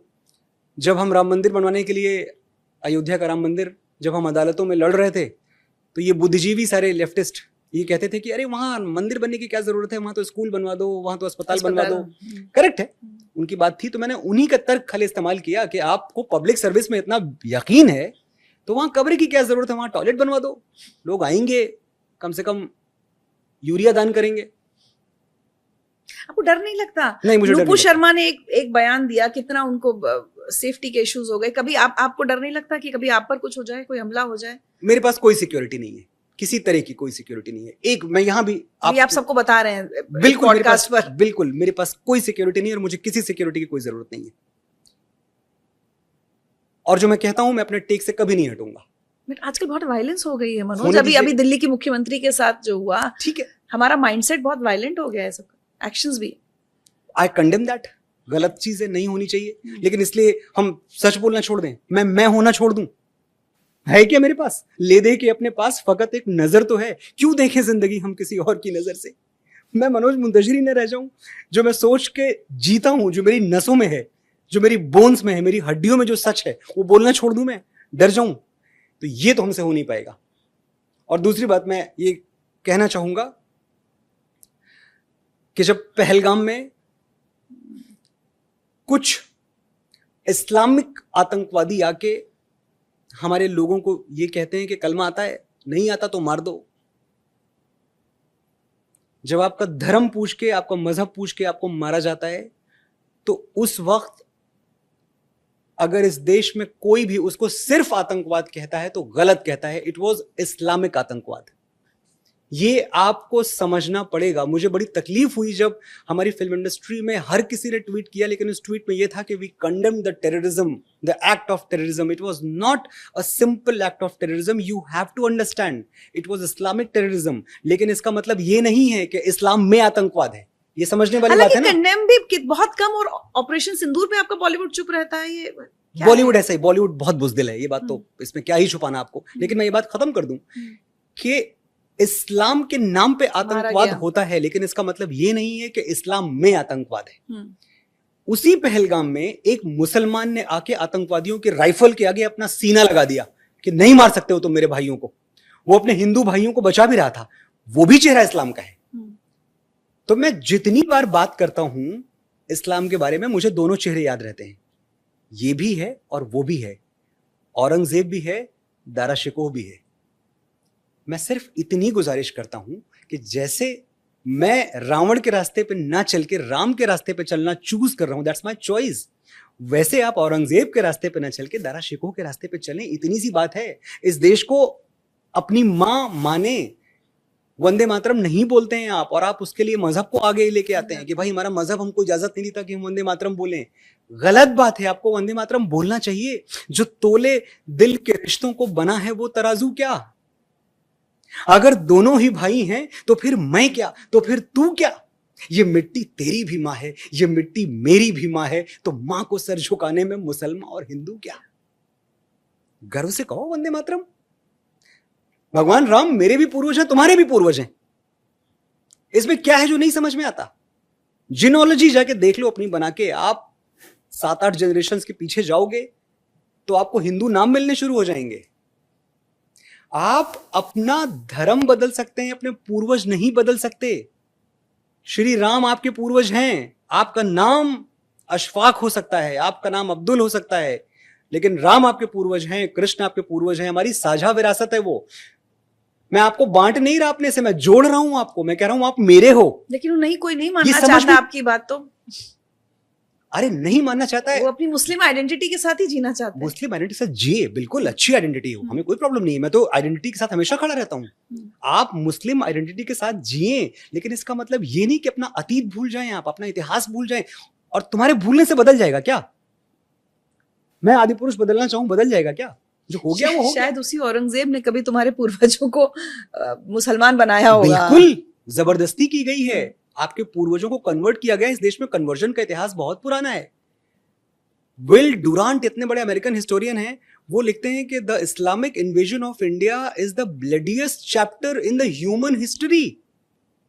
वो आरएसएस के नहीं है भाई विल डुरांट। आप पढ़ें जाके, दुनिया भर का लिटरेचर आप पढ़ें, आप डोमिनिक और लापियर को पढ़ें, आपको समझ में आएगा कि नवाखली में जो होता है वो ऐसा नहीं कि कोई संघ का बंदा बैठा हुआ जिसको डॉक्यूमेंट कर रहा है। चीजें हुई हैं तो लिखा गया है, एक्सेप्ट करो ना यार। इसको अंडर द रग डाल के, इसको छुपा के, इसके बारे में बात नहीं करेंगे। आप बात करो हमारे साथ, आप हमारे भाई हो ना, आओ बात करते हैं। एक वर्जन ना मनोज ये भी कहते हैं कि हो गया, पुराने गड़े मुर्दे क्यों उखाड़ना वाली बात है कि अब आगे की बात करें, देश के विकास की, डेवलपमेंट की, साइंस एंड टेक्नोलॉजी की बात करें। क्या बार बार सब लोग इतिहास उठा लेते हैं? ये कमाल है ऋचा, आपने मुझे आज से 10 साल पहले एक जोर का थप्पड़ मार दिया था। आप मुझसे उम्मीद ये करती हैं कि आज हम बैठे और उसी दोस्ती के साथ बात करें। एक बार बात कर लेते हैं ना कि मनोज उस दिन मुझसे गलती हो गई थी, मुझे थप्पड़ नहीं मारना चाहिए था। इतनी सी बात करने के लिए कह रहा हूं मैं, बस इतनी सी बात। और अगर आपको लगता है कि सब कुछ भुला के, सब कुछ तहखाने में डाल के, सब कुछ दबा के, ये दबा हुआ दर्द ये जब फटेगा तो बहुत तकलीफ देगा। मैं इतनी सी बात करता हूं, मैं संवाद की बात कर रहा हूं। संवाद हमारे देश की परंपरा है, आओ बात कर लेते हैं। मान लो कि जो हुआ है हमारे साथ वो गलत हुआ है। मान लो कि हिंदू कुश पर्वतों पे जो हिंदुओं की लाशों का पहाड़ खड़ा कर दिया गया था वो इसी देश में हुआ था। मान लो कि चित्तौड़ के गढ़ के किले में 30,000 या 34,000 सिविलियंस को अकबर ने कटवा दिया था, गाजर मूली की तरह बच्चों को कटवा दिया था। मान लो ना, प्रॉब्लम क्या है मानने में? ये तुम्हारा क्या, वो कहते मान के क्या होगा? क्या मान लोगे? दिल का गुबार निकल जाएगा। और मैं तुमको मानने के लिए नहीं कह रहा हूं, क्योंकि मैं तुमको अकबर का वंशज मानता ही नहीं। आप अपने आप को क्यों मान रहे हो अकबर का वंशज? आप पे कोई ओनस नहीं है इसका। अगर अकबर ने, औरंगजेब ने कुछ गलत किया, इस देश के मुसलमान की कोई जिम्मेदारी नहीं है कि उसका जवाब दे। आप क्यों जवाबदेही ले रहे हो? बताइए, औरंगजेब के नाम पे सड़क, के नाम पे इस देश में सड़कें हैं। दारा शिकोह के नाम पे कितनी सड़कें हैं मैं जानना चाहता हूं। होनी चाहिए दारा शिकोह के नाम पे? मेरे ख्याल से तो कहीं कुछ नहीं है, मैंने देखा नहीं। अब्दुल हमीद के नाम पे कितनी सड़कें हैं? और इतने अच्छे हीरोज हैं आपके। मैं आपको बता रहा हूं, अगर आपके पास प्रॉब्लम है ना, अगर आप कम पढ़े लिखे हो, तो मैं बता रहा हूं आपको, अशफाक उल्लाह खान आपके हीरो होने चाहिए। डॉक्टर एपीजे अब्दुल कलाम आपके हीरो होने चाहिए। अब्दुल हमीद जिन्होंने पैटर्न टैंक उड़ा दिए पाकिस्तान के, वो आपके हीरो होने चाहिए। आपके पास हीरोज की कमी है। आप औरंगजेब लिए पड़े हो यार, वो कहां से हीरो हो गया आपका? राइट हीरोज चुनो, साझी विरासत है। एपीजे अब्दुल कलाम जितने तुम्हारे उतने मेरे। भगवत गीता हाथ में लिए घूमते रहते थे। अब भगवत गीता को क्या बोलोगे? हिंदू शास्त्र है, हम इसको नहीं पढ़ेंगे, ऐसी बेवकूफी करेंगे हम। तो ये बेवकूफियां जब होती हैं तो मुझे तकलीफ होती है कि Bhagavad Gita is a literature of psychology, it has got nothing to do with Hindu Musalman. Management में पढ़ाई जाती है। आप सोचो कि जब ये ग्रंथ सारे लिखे गए, जब रामचरितमानस लिखी गई, ठीक है, जब भगवत गीता लिखी गई या रची गई, उस वक्त क्या ये सिर्फ हिंदुओं के लिए लिखी गई थी? पूरी मैनकाइंड तो एक जैसी थी ना। तब तो इस्लाम था नहीं, तब तो क्रिश्चियनिटी थी नहीं, तो तब था क्या? तब सिर्फ इंसान थे, मनुष्य थे। अब उनको आप हिंदू कह लो, उनको आप सनातनी कह लो, उनको आप जो नाम मन में आए दे लो। तो पूरी मानवता के लिए लिखे गए ग्रंथ हैं ये। इनको आप उसी इज्जत के साथ पढ़ो जिस इज्जत के साथ आप कुरान पाक पढ़ते हो। उसकी भी इज्जत है, इसकी भी इज्जत है। वैमनस्य से तो काम नहीं चलेगा। आपके इन सारी बातों की वजह से आपको बहुत ज्यादा कुछ लोग संघी, बीजेपी वाला, या कुछ लोग, ये आज मैं फेसबुक पे कुछ सवाल भी मंगाए आपके लिए, तो बहुत लोगों को लगता है इन्होंने साइड चेंज कर लिया। अब वो साइड वाला आज का जमाना आ गया ना, आप या तो इस तरफ है या उस तरफ है, मध्य मार्ग तो अब है ही नहीं। तो कितने बीजेपी वाले हैं आप या कितने संघ के हैं आप? सावरकर पर आपने वैसे भी राहुल गांधी को जवाब दिया था। मेरा किसी भी दल, किसी भी पार्टी किसी भी संस्था से कोई आधिकारिक या अनाधिकारिक संबंध नहीं है। ना मैं बीजेपी के सदस्य हूं, ना मैं संघ का सदस्य हूं, लेकिन इस देश में एक अजीब सा दौर चल रहा है कि अगर मैं देशभक्ति की बात कर लूं तो ये बीजेपी वाला हो गया, अगर मैं राम की बात कर लूं तो ये तो बीजेपी वाला है, अगर मैं मथुरा और काशी की बात करूं तो ये तो संघ वाला है। तो ये आइडेंटिटीज आपने मुझ पे थोप दी हैं। मैं तो बात करूंगा, मेरे तो राम हैं, मैं तो कृष्ण जन्मभूमि वापस चाहता हूं, इसमें क्या डाउट है, क्या शक है? आपसे कि ये तो फिर बढ़ता जाएगा, ऐसा कहते हैं कि भाई क्या क्या क्या क्या लोगे, कहाँ लोगे? हमारे पूर्व प्रधानमंत्री और भारत रत्न श्री अटल बिहारी वाजपेयी ने सिर्फ 3 मांगे थे। बोले 3 दे दो, हम 3 लाख भूल जाने के लिए तैयार हैं। तो 3 दे देने चाहिए थे ना। आप सोच के देखो ना, मैं बहुत जेन्युइन बात कह रहा हूं इसमें। काशी मथुरा 5 गांव जब मांगे पांडवों ने 5 गांव नहीं दिए, सिर्फ 5 गांव, तो पूरा राज्य फिर ले लिया जीत के लड़के। तो आप हमें क्यों मजबूर कर रहे हो लड़ने के लिए? हमारे 3 आराध्य हैं, तो हमारे बहुत आराध्य, लेकिन 3 के लिए हमने माना कि हमें हमारा राम जन्मभूमि दे दो, हमें हमारी कृष्ण जन्मभूमि दे दो, हमें हमारा काशी दे दो, हमें बाकी कुछ नहीं चाहिए। आप सेटल डाउन नहीं हुए ना उस समझौते पे, तो ठीक है, फिर हम लेंगे अपने तरीके से, कानूनी तरीके से लेंगे। हमारा तरीका कानूनी है। मैं जितनी बार भी कहता हूं हम लड़के लेंगे, तो मेरा मतलब इतना ही है कि हम अदालतों में लड़के लेंगे, बाकी कोई लड़ाई हमको आती नहीं है। हम सर तन से जुदा नहीं करते, वो हमें पढ़ाया नहीं गया, हमारे संस्कारों में नहीं है। लेकिन हाँ, अब ये भी है कि हम अपना सर तन से जुदा होने भी नहीं देंगे। अब हम इतने बेवकूफ भी नहीं। बॉलीवुड में ऐसी बातों को तो बिल्कुल पसंद नहीं किया जाता है। इसीलिए तो मुझे पसंद नहीं किया जाता। काम मिलेगा आपको अब आगे, या अपना काम खुद रचेंगे, क्या करेंगे आप? मुझे कुछ नहीं चाहिए इनसे, मुझे किसी से कुछ नहीं चाहिए। मैं अपनी बात कहता रहूंगा। मुझे काम देने वाले लोग कौन है आप जानती हैं? मुझे काम देने वाले वो 100 करोड़ लोग हैं जो मेरे गाने सुनते हैं, जो स्पॉटिफाई पे मनोज मुंतशिर प्लेलिस्ट देखते हैं। आप आज जाके देखें तो मुझे मेरी टीम ने बताया, मुझे सुखद आश्चर्य होता है कि बड़े बड़े सिंगर से ज्यादा लोग मेरा नाम टाइप करके गाने सुन रहे हैं। अच्छा। 24 करोड़ लोग मेरे गाने सुनते हैं मेरे नाम को सर्च करके। और ये आदि पुरुष के बाद है, आदि पुरुष के बाद बुरा वक्त चल रहा है। ये आदि पुरुष के बाद, ये आदि पुरुष के बाद तकरीबन 100 करोड़ से ज्यादा लोग हर साल मेरे गाने स्ट्रीम करते हैं। 100 करोड़ की गिनती में बता रहा हूं, ये सब डेटा है। तो मुझे काम कौन दे रहा है? मुझे काम ये लोग दे रहे हैं। जिस दिन ये मेरे गाने सुनना छोड़ देंगे, उस दिन मैं तकलीफ में आ जाऊंगा। बॉलीवुड से दूरी बढ़ गई है? कभी नजदीकी नहीं थी। फिर भी मेरे दोस्त कौन है? गाने लिख रहे थे आप, अब कहाँ लिख रहे हैं ज्यादा? नहीं, मैं लिख रहा हूँ, लेकिन ये है कि थोड़ा सा ना सिलेक्टिव होना पड़ता है। सिलेक्टिव इसलिए होना पड़ता है कि एक मेरा युग तेरी मिट्टी के पहले का था और एक तेरी मिट्टी के बाद का है।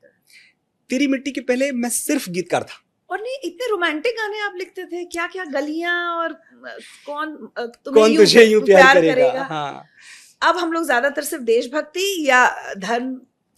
ये एक तो ये जिसको आप बॉलीवुड कहती हैं, इसकी एक प्रॉब्लम और है, ये बहुत स्टीरियोटाइप करता है आपको।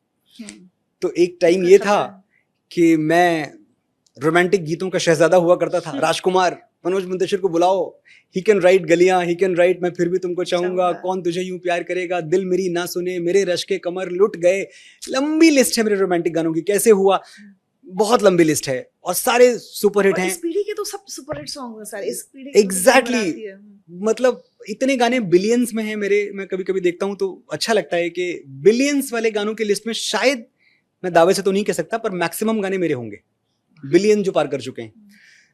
तो ये सब चल रहा था। फिर अचानक एक गीत आता है, तेरी मिट्टी, और वो ऐसे आंधी तूफान की तरह, एक साइक्लोन की तरह आता है कि लोगों ने मुझे उसके बाद सैक्रोसैंक्ट बना दिया कि अब मनोज मुंतशिर को उठा के वो जो ऊपर मार्गदर्शक मंडल है, इसका भी अपना खतरा है ना वैसे? इसका खतरा है। हाँ। बहुत बड़ा काम करने में बहुत खतरा है। तेरी मिट्टी ने जो प्यार दिया लोगों का, और उसके बाद जो उस पे अवार्ड्स को लेके जो कंट्रोवर्सी हुई, वो सब मेरे साथ इतना जुड़ता चला गया। अवार्ड के लिए आपके साथ लोग खड़े थे? हाँ हाँ बिल्कुल, अवार्ड्स के साथ ऐसे लोग खड़े हुए मेरे साथ। और देखें, अब मैं भी उनके साथ खड़ा हूं। मैंने बोला मुझे अवार्ड नहीं चाहिए, वो मेरी व्यक्तिगत एक राय थी, मुझे किसी से कोई नाराजगी नहीं थी। खाली मुझे ये लगा कि एक लिस्ट आपके पास होती है गानों की, जिस लिस्ट में, जिस नॉमिनेशन में आपके पास कलंक का गाना है, कलंक नहीं इश्क है काजल पिया, इतना सुंदर कोई क्या लिखेगा, इतना अच्छा थॉट, आप उसको दे दो बेस्ट लिरिक्स का तो अवार्ड, कोई तकलीफ नहीं, मैं तो बड़ा खुश होऊंगा। इनफैक्ट मैं खड़े होकर तालियां बजाऊंगा। ये अमिताभ भट्टाचार्य का गीत था, इरशाद कामिल का बेख्याली उसी साल तेरी मिट्टी के साथ ही नॉमिनेट है, आप उसको अवार्ड दो, इतना बढ़िया लिखा है इरशाद कामिल ने, तालियां बजाऊंगा मैं उसके लिए। इतने सुंदर गीत। ये सब छोड़ के आपको क्या नजर आया? तू नंगा ही तो आया था, क्या घंटा लेके जाएगा? Is this the poetry? जिस परंपरा को सम्मानित करने की आप बात कर रहे हो, वो शैलेंद्र की परंपरा है, वो आनंद बख्शी की परंपरा है, वो मजरू सुल्तानपुरी की परंपरा है, साहिर लुधियानवी की परंपरा है। उस परंपरा में ऐसा गीत लिखा जा रहा है। जिस चीज पे आपको लानत भेजनी चाहिए, जो शर्मिंदगी का कारण होना चाहिए आपके लिए, उसको आप गीत कह के और उसको अवार्ड कर दे रहे हो। So called most celebrated award, so called. बाकी तो खैर ये बहुत इस पे बहस हो सकती है कि कौन सा अवार्ड सेलिब्रेटेड होता है। कत्था चूना अवार्ड तो खैर क्या ही सेलिब्रेटेड होंगे। जहां आपका वो गुटके के नाम लग गए, पान सुपारी के नाम लग गए, तो उसके बाद आपका अवार्ड जब आता है तो आप समझ लो कि ये कितना सेलिब्रेटेड है और कितना सच्चा है। लेकिन मैंने कहा कि ठीक है, ऐसे मैं अवार्ड नहीं लूंगा। उसके बाद भी मुझे अवार्ड्स बहुत सारे मिलते रहे और उनका सबका मैं एहसानमंद हूं। उसके बाद भी आईफा मिला, उसके बाद भी जी सिने अवार्ड मिला, उसके बाद भी मिर्ची म्यूजिक अवार्ड्स मिलते रहे और मैंने बड़े इज्जत से सारे मैं मना करता रहा। और जो उन्होंने मेरे घर पे भेज दिए, मैंने वो आदर से अपने घर में रख लिए संभाल के। ऐसा नहीं कि मैंने उनको फेंक दिया बाहर या वापस कर दिया, बिल्कुल नहीं है। आप दे रहे हो, मुझे नहीं लेना, इसके बावजूद आप मुझे दे रहे हो, आपका बड़प्पन है सर, मैं स्वीकार कर रहा हूं, मेरे घर में रखा रहेगा। मैं कभी इसको एक्नॉलेज नहीं करूंगा, ना सोशल मीडिया पे और ना अवार्ड लेने आऊंगा कभी। अब आप टेम्पटेशन देखें, ये मैंने कॉल तब ली जब मैं अपने करियर के पीक पे था। उसके बाद अगले ही साल 17 फिल्में आई मेरी, इतने नॉमिनेशंस। मुझे लोग कहते रहे कि ठीक है। अब मुझे लोग कहते हैं कि यार कोई बात नहीं, अब लोग भूल चुके हैं वो अवार्ड वाली बात, अब आप लेना शुरू कर दो फिर से। हर कोई तो आपको देना चाहता है, अब तो मुझे लोग ज्यादा देना चाहते हैं, हर कोई देना चाहता है। मैं नाम नहीं लूंगा, बट ये सारे बड़े अवार्ड्स में फोन करके मुझे आपको ही दे रहे हैं, आप आ तो जाओ एक बार। मैंने कहा यार, अगर मैंने तुम्हारा रेड कार्पेट वॉक कर लिया तो वो करोड़ों लोग इस देश में जो मेरे साथ खड़े हो गए थे एक आवाज पे, वो चीटेड फील करेंगे, दे विल फील चीटेड। तो आप अवार्ड फंक्शंस में जाते भी नहीं है? कभी नहीं, कतई नहीं। आप कहीं मुझे नहीं देखेंगे, मैं ना जाता हूं ना मैं तालियां बजाता हूं। और इससे मेरा एक प्रोफेशनल नुकसान हुआ है।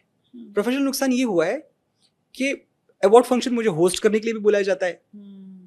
तो जब मैं इंडियन आइडल कर रहा हूं और एपिसोड्स इतने चल रहे हैं, सारेगामा कर रहा हूं, बहुत सारे शोज कर रहा हूं मैं टेलीविजन के, तो मुझे अवार्ड शोज के लिए भी कहा जाता है कि आप आइए। वो मेरी रोजी रोटी है, लेकिन मैं फिर भी नहीं चाहता कि ये रोजी रोटी भी मैं लोगों को कैसे समझाऊंगा कि यार आप ये अवार्ड शो कैसे होस्ट कर रहे थे। दो अलग चीजें हैं। मैं अवार्ड ले नहीं रहा, पैसा बहुत मिलता है, लोगों को मैं चाहिए, लेकिन मैं, ये जो मेरे लोग हैं ना, बड़े नाइव हैं, बड़े मासूम हैं, बड़े भोले भाले लोग मेरे साथ जुड़े हुए हैं। तो इनको मैं वो कॉम्प्लिकेशन नहीं समझाना चाहता कि देखो मैं तो वहां सिर्फ अपने प्रोफेशन की वजह से गया था।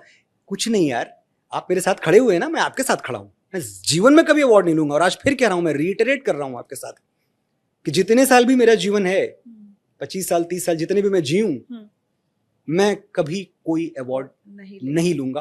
अवार्ड सिर्फ एक लूंगा मैं, जिसे कहते हैं राष्ट्रीय पुरस्कार, जिसके लिए हम सबका सर सम्मान से झुका हुआ है। उस पर तभी बात आएगी हमारी। हाँ, बाकी मैं कोई अवार्ड। अच्छा, एक लाइट हार्ट क्वेश्चन पूछना चाह रही हूँ। अभी समीर अंजान जी का भी कुछ टाइम पहले मैंने इंटरव्यू लिया था, तो बता रहे थे कि पहले लेखकों को बहुत कम पैसा मिलता था, गीतकारों को। आजकल गीतकार कितना पैसा कमा रहे हैं एक एक गाने के लिए। अब मैं सीधे ये नहीं कह रही हूँ कि मनोज मुंतशिर कितना कमा रहे हैं, मैं पूछ रही हूँ गीतकार कितना कमा रहे हैं। मुझे 1100 मिलता है एक गाने का। अरे नहीं, कॉन्ट्रैक्ट दिखाऊं आपको? 1100? कौन मानेगा? कौन तुम्हारी इस बात पर यकीन करेगा? कॉन्ट्रैक्ट भेजता हूं आपको।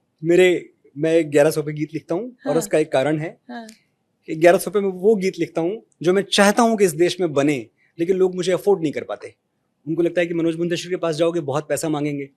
तो मैंने वो दरवाजे खोल दिए हैं कि मैं अपने प्रभु पे, श्री राम पे, भगवान श्री कृष्ण पे, माँ दुर्गा पे मैं गाने लिखना चाहता हूँ। प्रॉब्लम ये है कि वो गाने हमेशा बी ग्रेड बने रहे। बी ग्रेड इसलिए बने रहे कि बड़े गीतकार को ला नहीं सकते। अब समीर अंजान जी के पास कौन जाएगा कि भाई आप हमारे लिए एक भगवान राम पे गीत लिखो। उनकी काबिलियत सबको पता है। जाएंगे इसलिए नहीं कि समीर अंजान बहुत बड़े गीतकार हैं, जावेद अख्तर बहुत बड़े गीतकार हैं। इनके जैसा बजट डिवोशनल में होता नहीं है, तो हम इनको पैसे नहीं दे पाएंगे, तो एक काम करते हैं फिर ऐसे ही किसी से लिखा लेते हैं। तो आप देखें पिछले कई वर्षों में डिवोशनल सॉन्ग्स उन लोगों ने लिखे हैं जिनको लिखना ही नहीं आता, और ये बहुत डिसर्विस हो गई डिवोशनल गानों के साथ। बट 1100 पे मेरी तो सुई अटक गई है। मनोज मुंशी 1100 एक गीत 1100, लेकिन 1100 वो धार्मिक होगा या देशभक्ति का होगा? नहीं, धार्मिक गीत, हाँ, ये जो कैटेगरी है वो मैंने पूरी तरह से अपने सनातन के गीतों के लिए रखी है कि मेरे सनातन के गीत बने। अगर नहीं बनेंगे ना तो मेरा बड़ा नुकसान हो जाएगा। एक ऐसे युग में हम हैं जहाँ के म्यूजिक इतनी बड़ी कमोडिटी है, और अगर आप जितनी बार भी स्पॉटिफाई खोलोगे, जितनी बार भी आप जियो सावन खोलोगे, अगर आप ये नाच कूद ही सुन रहे हो, वो भी सुनो, अच्छी चीज है, मुझे कोई प्रॉब्लम नहीं है, अच्छा है, हाँ, लेकिन उसमें एक सनातन गीतों का शेयर होना चाहिए। मुझे बड़ा गर्व होता है जब मेरा 1100 रुपए में लिखा हुआ गीत मेरे घर राम आए हैं दुनिया के सारे रिकॉर्ड्स तोड़ देता है, स्पॉटिफाई की एनुअल प्लेलिस्ट में नंबर 1 पे दिखाई पड़ता है। I feel proud. वो 1100 मुझे 11,000 करोड़ मिल गए। जब मैं देखता हूं राम सिया राम, आप स्पॉटिफाई की प्लेलिस्ट देखें, 2023 से 24 की बात कर रहा हूं मैं, जो एनुअल राउंड अप है, आप कभी इमेजिन कर सकते हैं कि 5 गानों में से 4 गाने राम पे हैं? तो 1100 में लिख के मैंने ये कमाया कि मेरे देश का बच्चा अब भगवान राम के गीत गा रहा है। इस देश में कल्चरल शोज का चेहरा बदल चुका है ऋचा जी। स्कूलों के कल्चरल प्रोग्राम में मैं क्षमा चाहूंगा, लेकिन मुन्नी बदनाम और फेविकोल चलता था, बच्चे उस पर डांस करते थे। आज आप देखें जाके, आज आप रैंडम किसी भी स्कूल के कल्चरल प्रोग्राम में चले जाओ, आपको लोग मेरे घर रामायण है पे डांस करते हुए मिलते हैं। बच्चे, तेरी मिट्टी इनैक्ट हो रहा होता है, वो देश मेरे इनैक्ट हो रहा होता है, राम आएंगे पे बच्चे नाच रहे हैं, मेरी माँ के बराबर कोई नहीं पे चल रहा है प्रोग्राम। तो मैं तो वहां पहुंच गया जहां मैं पहुंचना चाहता था। तुम्हें सदमा लगेगा जब सुनोगे मैं अब भी बंद ताले खोलता हूं। तुम्हें सदमा लगेगा जब सुनोगे मैं अब भी बंद ताले खोलता हूं। मुझे खामोश करने वालों देखो, मैं बच्चों के गले से बोलता हूं। क्या बात है, वाह, अद्भुत। मनोज, मुझे लगता है आप और मैं तो जब भी बैठेंगे पता नहीं क्या पूरा दिन ना निकल जाए। तो अब एक काम करते हैं, कुछ हमारे स्पेशल सेगमेंट्स हैं उन पर आ जाते हैं। एक हमारा सेगमेंट है कि हम अपने मेहमानों से कहते हैं कि अपने जीवन की कोई भी 5 बहुत खास तस्वीरें हमारे साथ शेयर करें, और फिर हम उन पर बात करेंगे कि वो तस्वीर इतनी खास क्यों है।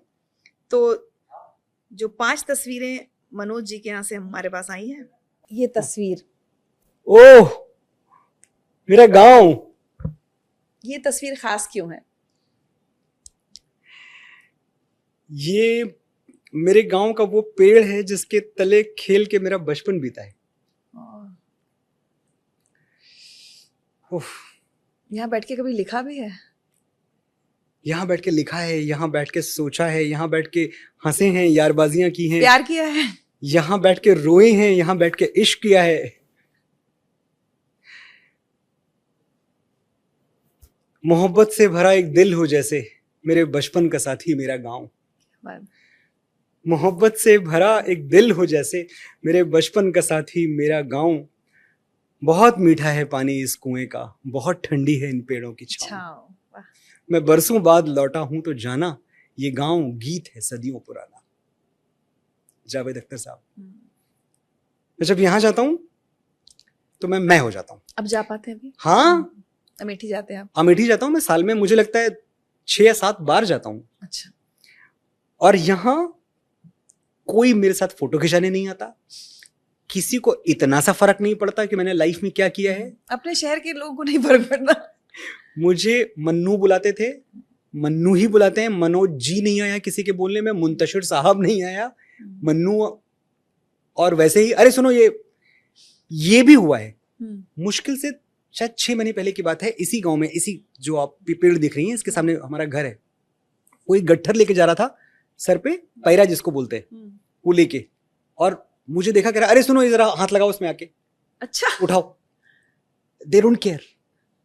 मैं गया, मैंने रखा सर पे, मेरे साथ मेरा स्टाफ था, सर हम कर देते। मैंने कहा नहीं, इसने तुमको थोड़ी बुलाया है, इसने मुझे बुलाया है, क्योंकि ये मुझे पहले भी बुलाता था। This is what keeps me Sen. मैं अपनी गलियों से बिछड़ा, मुझे ये रंज रहता है, मेरे दिल में मेरे बचपन का गौरीगंज रहता है। क्या बात। और हमेशा रहेगा। अगली तस्वीर पे चलें जी। वाह, आदरणीय प्रधानमंत्री श्री मोदी जी, और मेरे लिए क्या डिस्कवरी वाला दिन था। श्रद्धा सम्मान हमेशा से था हमारे देश के प्रधानमंत्री, मैं बहुत उनको फॉलो भी करता रहा, मुझे बड़े हीरो टाइप लगते रहे हमेशा। और हीरो टाइप इसलिए लगते रहे कि आपकी विचारधाराएं अपनी जगह, ये लोकतंत्र है, हर किसी को अधिकार है, आप इस तरफ हो उस तरफ हो जिस तरफ हो, कोई प्रॉब्लम नहीं है। लेकिन एक ऐसा व्यक्ति जिसने चाय की दुकान से उठ के और भारत के प्रधानमंत्री की कुर्सी संभाली हो, कितनी इंस्पायरिंग होगी वो जर्नी। अगर आप उससे कुछ सीखते नहीं हैं तो आपका नुकसान है, इट्स अ लॉस। तो मेरे लिए Modi ji first and foremost एक ऐसा व्यक्तित्व रहे जिनसे सीखने के लिए बहुत कुछ है। अच्छा, मैं आपको और बताऊं, इस मुलाकात में भी एक बड़ी कमाल की चीज सीखी मैंने इनसे। आप जब अपने नायक से मिलते हैं तो आप औ में होते हैं, आप 10 बातें करते हैं, तो मैं भी बोलते ही गया, आपने ये किया वो किया ऐसा किया वैसा किया, हर चीज मैं बोलने लगा। मुस्कुरा के सुनते रहे, और जैसे ही मैंने बोलना खत्म किया मुझे कह रहे हैं, नहीं मनोज जी, ज्यादा कुछ नहीं हो पाया है, बहुत काम करना बाकी है। ये कहना उस व्यक्ति का, तब दूसरी बार ये प्रधानमंत्री की कुर्सी पे थे, तो तीसरी बार है, सौभाग्य इस देश का, उनका ये कहना प्रधानमंत्री की कुर्सी किसी के लिए सत्ता सुख का जरिया हो सकती है, इनके लिए संकल्प सिद्धि का जरिया है। ये जितना आप स्टडी करेंगे इनको, आपको समझ में आएगा। और ये स्टडी इस देश में हर किसी व्यक्ति को करना चाहिए। पार्टी लाइन से ऊपर उठ जाओ, कोई फर्क नहीं पड़ता, आप जितनी आलोचनाएं करनी है, क्योंकि कोई भी व्यक्ति जब इतनी बड़ी कुर्सी पे होगा, जब देश के लिए नीतियां बना रहा है, पॉलिसीज बना रहा है, कुछ लोगों को वो सही लगेंगी, कुछ लोगों को गलत लगेंगी। तो मैं ये नहीं कह रहा कि आप आलोचना ना करें, आप जम के आलोचना करें, लेकिन एक बात आप समझें कि शायद भारतवर्ष के इतिहास में पहली बार प्रधानमंत्री की कुर्सी पे एक ऐसा व्यक्ति बैठा है जिसका लक्ष्य प्रधानमंत्री बनना नहीं था, सेवा था। और इनका लालच क्या रहा है जीवन भर, इनकी पूरी हिस्ट्री आप पढ़ें, लालच ये रहा है कि मुझे सेवा करने का मौका मिले, मैं कहां ज्यादा सेवा कर सकता हूं। गांव में थे तो गांव वालों की सेवा करते थे। पहली कमाई किसी की क्या होती है, इन्होंने एक अपने स्कूल में एक प्ले किया, एक्टिंग की, उसमें जोगीदास खुमन जी का शायद कैरेक्टर प्ले किया, और फर्स्ट प्राइज जीता, और अच्छी खासी रकम थी वो फर्स्ट प्राइज। अपने लिए जूते खरीद लेते, कपड़े खरीद लेते, कुछ भी कर लेते। स्कूल की दीवार गिरी हुई थी, वो बनवाने के लिए दान कर दिया, पूरा का पूरा पैसा। और ऐसा नहीं कि तब इनके मन में कुछ ऐसा रहा होगा कि मैं महान व्यक्तित्व बनूंगा। It's just about a kid who felt कि यार ये स्कूल की दीवार ना ज्यादा जरूरी है, पहले इसको बनवा देते हैं, जूते कपड़े आते रहेंगे। जो पद मिले वो पद भी आप देखेंगे तो सब इसलिए लिए गए कि हाँ, इस कुर्सी पे बैठ के मैं ज्यादा सर्विस कर सकता हूं। मैं मुख्यमंत्री बनूंगा तो मैं शायद ज्यादा लोगों की हेल्प कर पाऊंगा, चलो ये कुर्सी भी सही। तो सिर्फ पड़ाव रही है, सिर्फ जरिया रही है। और जब ये बात वो कहते हैं कि भाई बहुत काम बाकी है, ये बात सुनते ही मुझे रविन्द्रनाथ टैगोर याद आई। ये बात मोदी जी को रविन्द्रनाथ टैगोर से या किसी भी इस देश के महनीय व्यक्तित्व से जोड़ती है, और यही चीज सीखने वाली है। टैगोर, मैं किसकी बात कर रहा हूं? जब मैं रविन्द्रनाथ टैगोर कहता हूं तो मैं उनको महामानव कहता हूं। महामानव इसलिए कि एक इंसान एक जिंदगी में कितना कुछ कर सकता है, इसकी दुनिया में 2 मिसालें मिलती हैं आपको, एक लियोनार्डो दा विंची और दूसरा रविन्द्रनाथ टैगोर। सब कुछ कर लिया, सब कुछ का 10 गुना कर लिया। इतने बड़े राजनेता, इतने बड़े क्रांतिकारी कि अंग्रेजों के पैरों तले से जमीन खींच ली। इतने बड़े पोएट कि एक नहीं 2-2 देशों का नेशनल एंथम लिख दिया। भारतवर्ष के लिए जनगण मन, बांग्लादेश के लिए अमार सोनार बांग्ला। इतने बड़े पोएट, इतने बड़े ऑथर की गीतांजलि लिखी और नोबेल पुरस्कार जीत लिया। फिर भी जब रविन्द्रनाथ टैगोर इस दुनिया से जा रहे थे तो उनकी आंखों में आंसू थे, रोने लगे। उनके सिरहाने उनके एक दोस्त बैठे हुए थे, उन्होंने कहा, रविंद्र, मृत्यु सामने आ गई तो तुम भी डर गए? यार मुझे तो लगता था कि तुम तो इन सबसे परे हो, तुमको तो संतत्व प्राप्त हो चुका है। मुझे बड़ा दुख है कि मौत ने तुमको भी घबरा दिया, डरा दिया। तुम्हारी आंख में आंसू। अपने आंसू पोंछते हुए टैगोर ने बोला, ये आंसू इसलिए नहीं है कि मैं जा रहा हूं, मृत्यु सामने खड़ी है। ये आंसू इसलिए है कि परमात्मा ने मुझे इतना विशाल समुद्र दिया था, मैं ज्यादा भर नहीं पाया, कुछ ज्यादा कुछ कर नहीं पाया, और जाने का समय हो गया। रविंद्रनाथ टैगोर को इस दुनिया से जाते जाते लग रहा था कि ज्यादा कुछ कर नहीं पाए। तो हम और आप क्या है फिर? हम और आप चीज क्या है? जब प्रधानमंत्री मोदी को लगता है कि ज्यादा काम नहीं हुआ है, अभी बहुत काम करना बाकी है, ये चीज मुझे मोटिवेट करती है। मेरे लिए वो मोटिवेशनल फिगर है मोर देन एनीथिंग एल्स। ये फोटो तो बहुत ही खास है। कितनी बगावत करके बॉलीवुड से आपको। ये फोटो बहुत स्पेशल है। सोचें आप कि मैंने ये घोषणा कर दी कि मैं कोई अवार्ड नहीं लूंगा सिवाय नेशनल अवार्ड के, और अगले साल मुझे मिल गया नेशनल अवार्ड। नेशनल अवार्ड इतनी बड़ी चीज क्यों हो जाती है? क्योंकि आपका पूल बहुत बड़ा हो जाता है। जब आप जितने भी फिल्मी अवार्ड्स हैं बॉलीवुड के वो आप ले रहे होते हैं तो आपकी फाइट सिर्फ बॉलीवुड के गानों में होती है। यहाँ पूरे देश में जितनी फिल्में बनी हैं, पूरे देश में उस साल जितने गीत लिखे गए, सारी भाषाओं की फिल्में, सारे भाषाओं के गाने, उनमें से कोई एक गीत नेशनल अवार्ड के लिए चुना जाता है। It's a big feet. तो मैं बहुत ज्यादा खुश था, छुपाऊंगा नहीं अपनी खुशी, आपको मेरे चेहरे पे भी दिख रही है वो खुशी। और मैंने उस वक्त ये महसूस किया, अपने ईश्वर को धन्यवाद दिया कि भाई मैंने बहुत शिकायत की थी कि ऐसा क्यों हुआ तेरी मिट्टी के साथ, इतना दोगला व्यवहार क्यों हुआ, लेकिन जिसके भाग्य में समुद्र लिखा हो उसको एक कांच का ग्लास टूट जाने की शिकायत नहीं करनी चाहिए। क्या बात। भालू आरू नाम है बेटे का, लेकिन मैं भालू कहता हूँ। नीलम ने इसको बहुत सारे निकनेम दिए हुए हैं, बहुत सारे। तो एक दिन नीलम इससे पूछ रही है कि अरे आरू, मैं तुम्हें इतने सारे नामों से बुलाती हूँ तो तुम्हें सबसे प्यारा नाम कौन सा लगता है? वो कह रहा है भालू। नीलम वाज लाइक वो मैंने नहीं दिया है, वो पापा का दिया हुआ है। यस, बहुत इंतजार करवा के आया आरू, बहुत, तकरीबन 12 साल। अच्छा जी, तो 12 साल बाद ये साहब आए और हम तो खैर सारी उम्मीद छोड़ ही चुके थे, मैं और नीलम दोनों। सब कहते थे मेरे आंगन में चांद कभी ना उतरेगा, नन्हे नन्हे पांव लिए मेरे घर से कोई ना गुजरेगा। सब कहते थे, मैं सुनता था, एक उम्र तो यूं ही निकल गई, फिर जाने कहां से तुम आए और मेरी दुनिया बदल गई। अब मैं हूं, मेरे आंगन में लोरियां हैं, किलकारियां हैं, दिन रात गुजरते थे अब तक, अब जीने की तैयारियां हैं। क्या बनाना चाहेंगे इनको? ये जो बनना चाहें, इनके ऊपर कोई प्रेशर नहीं है। मैंने इनको बस एक बात कही है कि अपने पिताजी जैसा मत बनना, मेरी परछाई बनने की कोई जरूरत नहीं है, बी समथिंग डिफरेंट। और फिर भी ये भी एक तरह की बंदिश ही है ना कि डिफरेंट ही बनना है, ऐसा नहीं है। अगर तुम्हें लगे कि मेरी ही दुनिया में आना है, मतलब लिखने में क्या शौक है? लिखने का शौक है, म्यूजिक का शौक है, बहुत अच्छा गिटार बजाते हैं, बहुत म्यूजिक की तरफ इंक्लाइंड हैं, और बहुत कुछ है। अब मैं तो, आप जानती हैं, अगर पुत्र मुंह में बोलने लगा तो बहुत कुछ बोलते जाऊंगा। बस इतना कहूंगा आखिर में कि कदम कदम पे हारा हूं मैं, मेरी अकेली जीत हो तुम, मैंने लिखा जो अपने लिए वो सबसे प्यारा गीत हो तुम।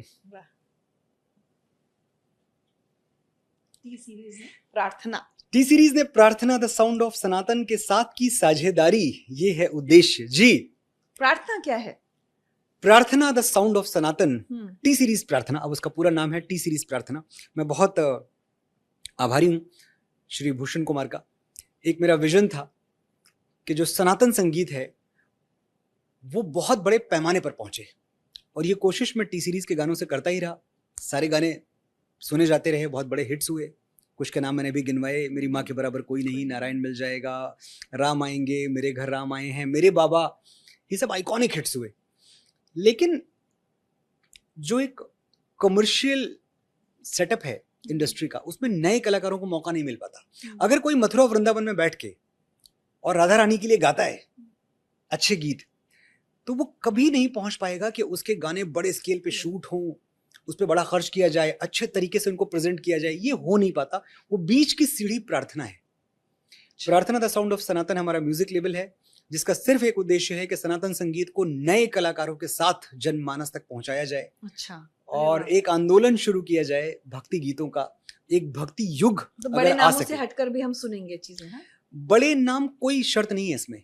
इसमें हमने जितने गाने अब तक किए हैं, तकरीबन 25 गाने हम अब तक कर चुके हैं, और सबके सब हमने नए बच्चों के साथ किए हैं। और ये नए बच्चे इतने टैलेंटेड हैं ऋचा जी, नए लिखने वाले। ऐसा नहीं कि मैं सारे गाने लिख रहा हूँ, अच्छा, बाकी लोग लिख रहे हैं, क्योंकि वो दरवाजे सबके लिए खोले। आप अच्छा लिखते हैं, अच्छा गाते हैं, अच्छे कंपोजर हैं आप आइए। भूषण जी का और मेरा, हम दोनों का जो बेसिक मोटो है वो यही है कि जैसे एक जमाने में गुलशन जी ने जब टी सीरीज शुरू किया तो उनका पूरा फोकस इस बात पे था कि नया टैलेंट कैसे आगे लाया जाए। तो प्रार्थना का साउंड बना दी उन्होंने, गुलशन कुमार जी ने लेगेसी खड़ी कर दी, और आज भी उनका बनाया हुआ ही मैं उनको भी अपने हीरोज में गिनता हूँ। मेरे वो नायक रहे हैं हमेशा, गुलशन जी। तो उनके बनाए हुए भक्ति गीत, जिस तरह से उन्होंने म्यूजिक को समझा, वो संवेदनशीलता वो थैंकफुली वो डीएनए से होती हुई भूषण जी में पहुंच गई। मैं इनको हमेशा कहता हूं कि एक थे तानसेन और एक है कानसेन। आप कानसेन हो, आप बहुत अच्छा सुनते हो। तो जब मेरा ये विजन था कि मुझे प्रार्थना के लिए कुछ करना है, तो भूषण जी ने अपना हाथ बढ़ाया मेरी तरफ। उन्होंने बोला ठीक है, इसके लिए जो भी मदद चाहिए अब इसको टी सीरीज के साथ जोड़ दो, it will become T series प्रार्थना द साउंड ऑफ सनातन। और टी सीरीज के पैरों पे ये हमारा जो एंडेवर है वो खड़ा है, और मैं उम्मीद करता हूँ कि आने वाले दिनों में हम अच्छे गीत देश को दे पाएंगे। गुलशन कुमार जी से कुछ आपका मतलब क्या रिश्ता है? हम लोग कमेंट्स पढ़ रहे थे तो बड़े इंटरेस्टिंग, मैं कुछ कमेंट्स देख रही थी, लोग उनसे आपका चेहरा भी मिलाने लगे। बहुत ही बढ़िया भाई साहब, क्या सॉन्ग गाया है आपने, प्लीज आप अपना ध्यान रखना। गुलशन कुमार जी जैसे लोग ना कर दें आपके साथ, ये तो अलग बात। सॉरी भाई साहब, महादेव जी आपको लंबी उम्र दें। गुलशन कुमार के जुड़वा भाई लग रहे हो, हर हर महादेव। तो एक कुछ और इस तरह के कमेंट्स आ रहे थे कि कई लोग लिख रहे हैं कि आप गुलशन कुमार जैसे दिख रहे हैं, गुलशन कुमार जी की याद दिला दिए। हाँ। मनोज भाई आपने गुलशन कुमार जी की याद दिला दी, जय महाकाल।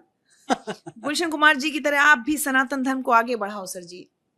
ये क्या है? मुझे बहुत लोगों ने ये बात कही कि मेरा चेहरा उनसे मिलता जुलता है। बहुत लेट मैंने नोटिस किया। एक दिन बड़ी कमाल की चीज है, मैंने अपना एक डीपी लगाया और मुझे अशोक पंडित जी का फोन आया कि अरे आपने गुलशन जी की फोटो लगाई है, कुछ आज है क्या, मैं विश कर दूं, ऐसा कुछ मैं भी एक पोस्ट कर दूं। अच्छा। मैंने कहा मैंने गुलशन जी की फोटो लगाई नहीं तो मैंने जाके देखा, मैंने कहा ये तो मेरी फोटो है।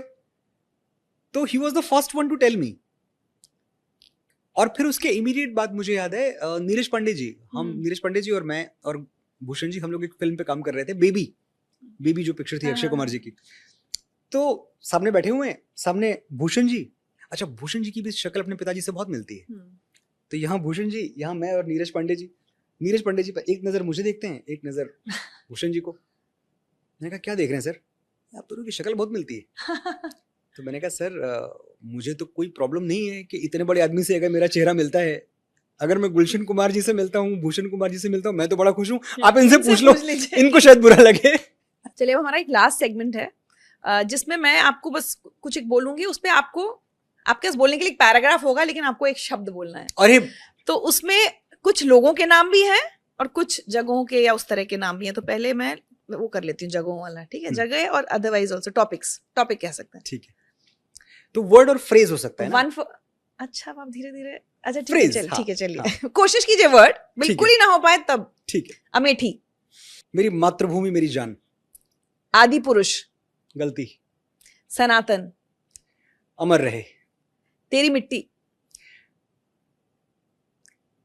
श्रेष्ठतम गीत मेरे जीवन का। राजनीति, पॉलिटिक्स, मैं नहीं आऊंगा।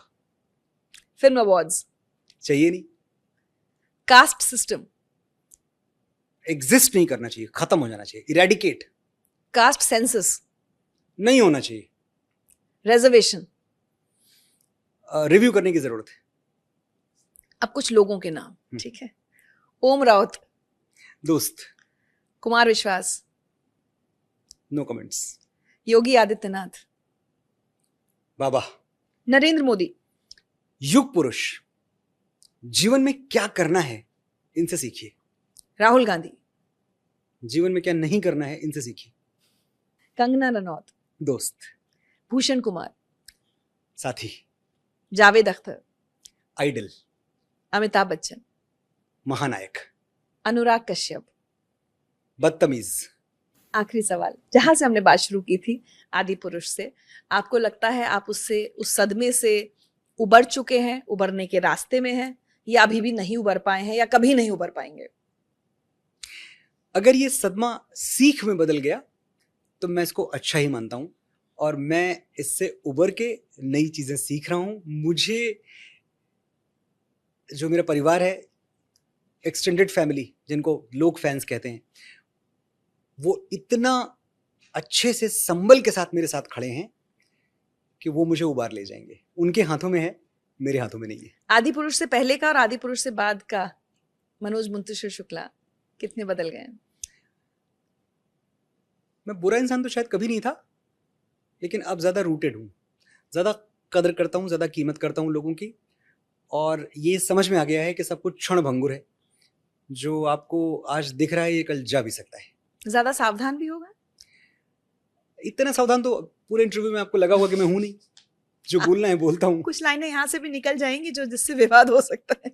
हाँ, लेकिन एक बात मैं समझ गया हूँ पेशेंस के साथ कि वक्त अगर अच्छा है तो शुक्र करो, और वक्त अगर बुरा है तो सब्र करो, और ये फेथ रखो कि एक दिन बुरे वक्त का भी बुरा वक्त आएगा। क्या बात, बहुत बहुत शुक्रिया Manoj Muntashir, it's Thank you. Always pleasure talking to you. Same here, absolutely a pleasure and an honor more than anything else. Thank you so much.